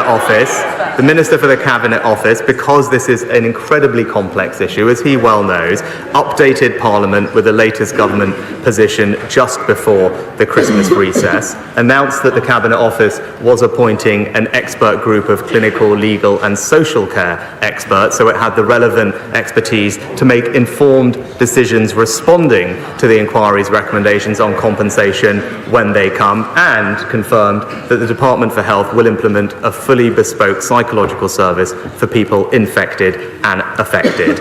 We have also committed to providing an update to Parliament on next steps through an oral statement within 25 sitting days of the publication of the final report. But I'll end where I began. This is a deeply awful scandal, and we will do what we need to make it right. Thank you, Speaker. There is a plan for at least 2,000 single young men who have come here illegally to soon be housed just 3 miles from the centre of Lincoln at RAF Scampton in my right honourable friend's constituency of Gainsborough, if the Home Office ministers have their way. On top of the huge and rising costs and recent advice from civil servants to Home Office ministers to can the plan, what reassurance can the Prime Minister and his Home Secretary give that Scampton will not replicate the scandalous incidences that occurred in Cambridge when 300 Libyan trainees were housed at RAF Bassingbourn in 2014? Prime Minister. Mr. Speaker, my honourable friend is right to raise the concerns of his constituents, and I want to assure him that we want asylum accommodation to have as little impact as possible on the local community. I understand the Home Office has put in place a number of measures, including a specialist security provider working on site 24/7, CCTV, and they're working with the local police as well. But I know he agrees with me that the only way to fully stop this problem and ensure that local communities are not seeing the housing of illegal migrants, whether that's in large sites or in hotels, is to have a plan to stop the boats. That's what this party and this government does, and it's Labour who are blocking us every step of the way. Stephen Flynn, SNP Leader. Thank you, Mr. Speaker. May I begin by echoing the sentiments of the Prime Minister and the Leader of the Opposition in relation to the heroic bravery of Alexei Navalny. We all must continue to be united in our opposition to Vladimir Putin. Mr. Speaker, as it stands, some 60% of the buildings in Gaza are either damaged or destroyed. Much of the farmland is in ruin. Some 30,000 people are dead, 70,000 injured, and 1.4 million people are currently sheltering in Rafah, awaiting an imminent Israeli onslaught. Surely the Prime Minister must accept that that does not amount to self-defence. Prime Minister. Well, Mr. Speaker, I share the concern of many members about the high rate of civilian casualties and indeed the growing humanitarian crisis in Gaza, and that is why we have called consistently for an immediate humanitarian pause, which would allow for the safe release of hostages and more aid going into Gaza so that we create the sustainable conditions for a long-term and enduring ceasefire. That is what our diplomatic efforts are focused on, and that is what I impressed upon the Israeli Prime Minister last week when I spoke to him. Stephen Flynn. Mr. Speaker, tonight this House will have the opportunity to join with the majority of the international community and say that enough is enough, that the killing in Gaza must stop and that the hostages must be released. And the best way to do that is to send a clear and united message that we back an immediate ceasefire. Surely all of us irrespective of our political allegiance, can agree on that very issue. Mr. Speaker, of course we want to see the fighting in Gaza end as soon as possible and never again allow Hamas to carry out the appalling terrorist attacks that Israel was subject to. But he talks about the UN resolution, but just calling for an immediate full ceasefire now, which collapses back into fighting within days or weeks, is not in anyone's interest, Mr. Speaker. We must work towards a permanent ceasefire, and that's why the right approach is the approach that we've set out and the United States have set out in their resolution, which is for an immediate humanitarian pause to get hostages out and aid in so that we then can create the conditions for a sustainable ceasefire. And in the meantime, we're doing everything we can to increase the amount of humanitarian aid that we bring into Gaza, something I discussed with the King of Jordan last week, and we will have more updates in the coming days of more airdrops into Gaza, but also just in the last couple of days have managed to deliver family tents into Gaza, which are providing much needed shelter for very vulnerable people. Rob Butler. Thank you, Mr. Speaker. Key to the much-needed regeneration of Aylesbury are new link roads to cut congestion. Money from the cancelled part of HS2 is meant to be paying towards them. That's only right, given the destruction that's being caused by the construction of the first part of this unwanted railway. But the cash hasn't arrived yet. So can my right honourable friend assure my constituents they will get the roads they need so they can spend less time sitting in traffic jams and more time growing the local economy?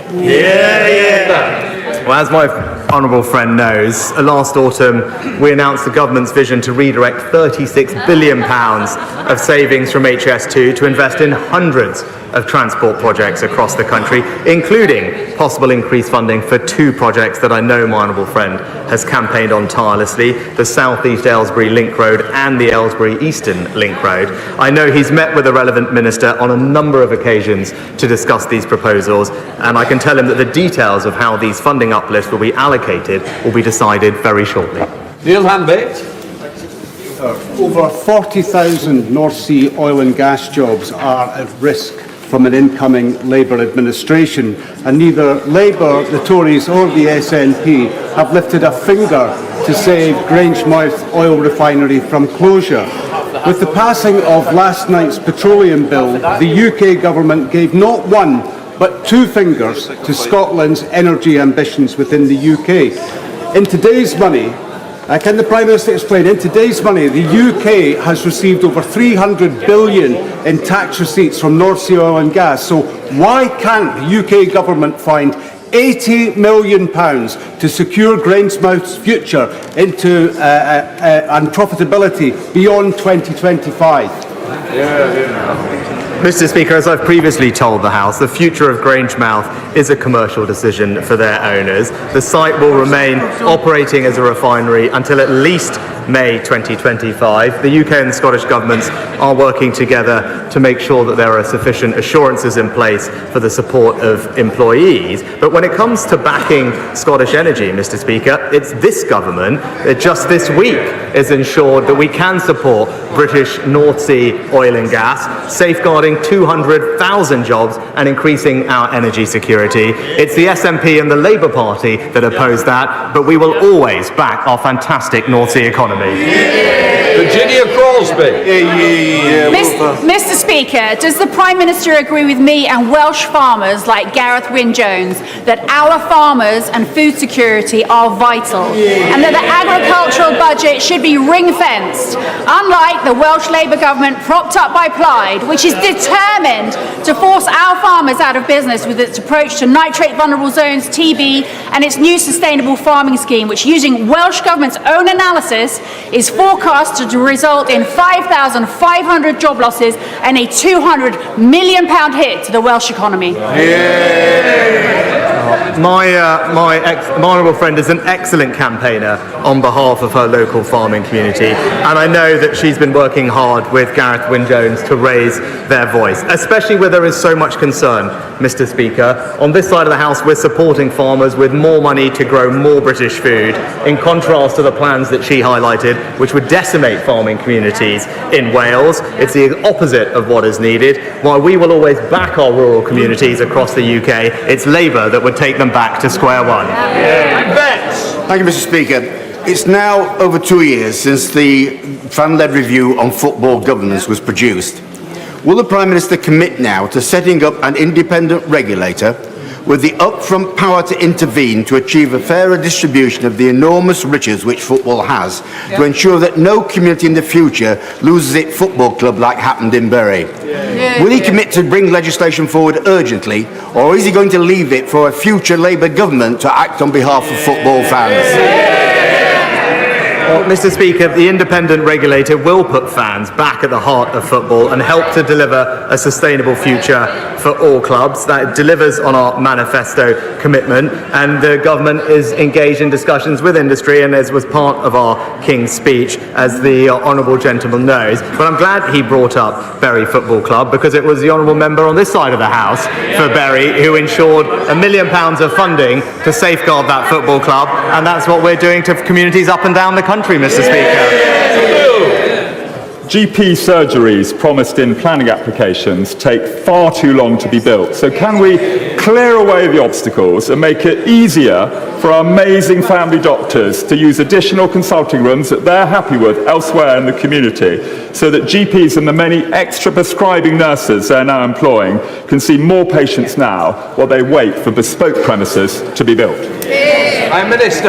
Mr. Speaker, I thank my honourable friend for his question, something that he speaks with from a point of authority. Now, he knows that we do have high standards to ensure that GPs must provide services from premises that meet all the criteria required, but I do understand that it is possible for those services to be provided at alternative locations that meet the contract requirements. I'll happily ensure that the Health Secretary looks into his suggestions for more flexibility, but I know he will also welcome our recent plans to expand the range of services available at pharmacies, saving many people time and hassle to get treatment for 7 common ailments at their local pharmacists, easing the pressure on our GPs and speeding up the care that people deserve.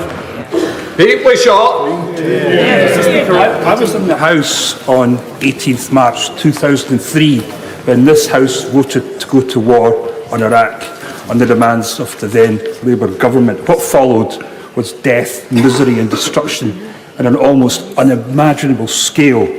Voting against the Iraq war was the vote that I'm most proud of in my time in this House.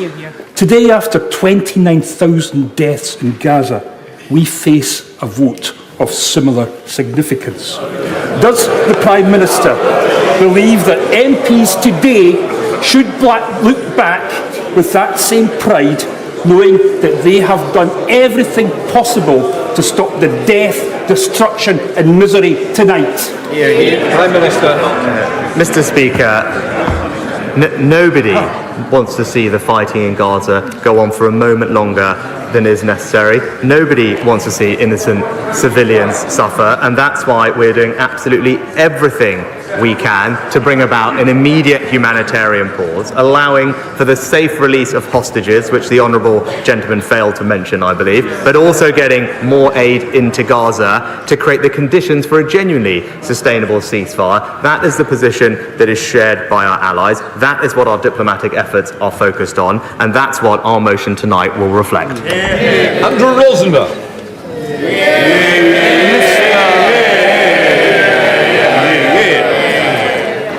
Mr. Speaker, sir, I've had the privilege to be spending a lot of time with the law-abiding, tax-paying, hard-working, patriotic people of Romford in recent months, and they've been telling me what they think. So, I'd like to ask the Prime Minister if he agrees with the people of Romford that we need a radical plan to control immigration and stop illegal immigration, that we need to regain sovereignty over our human rights laws in this country, that we need to tell the Mayor of London we need more police to stop crime in the London Borough of Havering, we need a fair funding settlement for Havering. So will he come with me to Romford Market, follow the footsteps of Margaret Thatcher, meet the people of Romford, because the one thing I can tell him they don't want is to be taken back into the European Union by a socialist government. Can I welcome my honourable friend? Can I welcome my honourable friend back to his place? Can I say I agree with everything he said, and I look forward to visiting him and his Romford constituents at the earliest opportunity. Weston! Thank you, Mr. Speaker. At a recent meeting of Warwickshire County Council, children with special educational needs were described by some county councillors as requiring, and I quote, some form of strict correction, or were, and I quote, just really badly behaved kids. Other inappropriate language was used. Parents of SEND children across the country have been outraged by this. 30,000 of them have signed a petition calling for those councillors' resignation. Will he condemn the Conservative councillors' language and urge them to do the right thing and resign? Mr. Speaker, I haven't seen the details of those comments on this issue, but more generally, the government does have a strong track record of supporting those with disabilities. It's important that children with special educational needs do receive the right support in the right place at the right time. We've been seeing increased funding for SEN by 60% over this Parliament to over £10 billion, and most recently the Education and Health Departments are piloting a new project to improve access to specialty support in mainstream primary schools, because we want to make sure that these children get all the support and opportunities that they deserve. Mr. Speaker, we've legislated to give the public ID verification options on social media. Tech companies know the safety value and popularity of this because they offer it now, but for a big fee every month, and it's not good enough. Bereaved parents are campaigning for more measures to protect kids online. Fraudsters are routinely exploiting fake social media accounts to scam, and fears of global political interference in elections from faceless, traceless bots are creating the perfect cyber storm. Will my right honourable friend use his influence to get tech companies to get on with offering robust, visible and free verification measures as soon as possible to keep people safe? Can I start by commending my honourable friend for her work on this issue? And she's absolutely right that user verification can be a powerful tool to keep people safe online. The Online Safety Act, as she knows, requires companies to offer all adults optional user identity verification. Companies will also need to take firm action to improve safety for children in particular, and Ofcom will be able to monitor tech companies and have strong powers to ensure they comply. But I can tell her that the Home Secretary is meeting with the industry on Monday next week and will be sure to raise the points that she has mentioned today. Thank you, Mr. Speaker. A KPMG study finds a strong economic case to remove power cables over the time, and despite my questions to previous Prime Ministers, we are no further forward. Can this Prime Minister finally secure a commitment from National Grid to implement its clear legal obligation and fund this vital work? This fog on the Tyne is impeding local businesses and risks possible net GVA benefits of up to £1.2 billion. Our great river needs action now.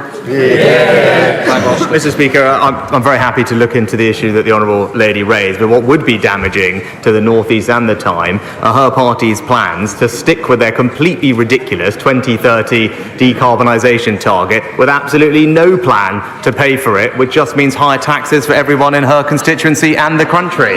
John Hayes. Thank you, Mr. Speaker. Britain's food security, compromised by cheap foreign imports, now faces a parallel threat. All kinds of industrialisation in the countryside, from large solar plants to interconnectors and substations, and now to huge pylons covering 87 miles of countryside. These will blot the landscape and use up valuable growing land, filling the Fenland big skies. Knowing that his bow burns with gold, like my own, will he ensure that he joins my fight for our green and pleasant land and make sure that food security and energy security are not competitors? My honourable friend raises an excellent point about our food security. We have taken steps that he has supported the government in doing to protect prime agricultural land from large-scale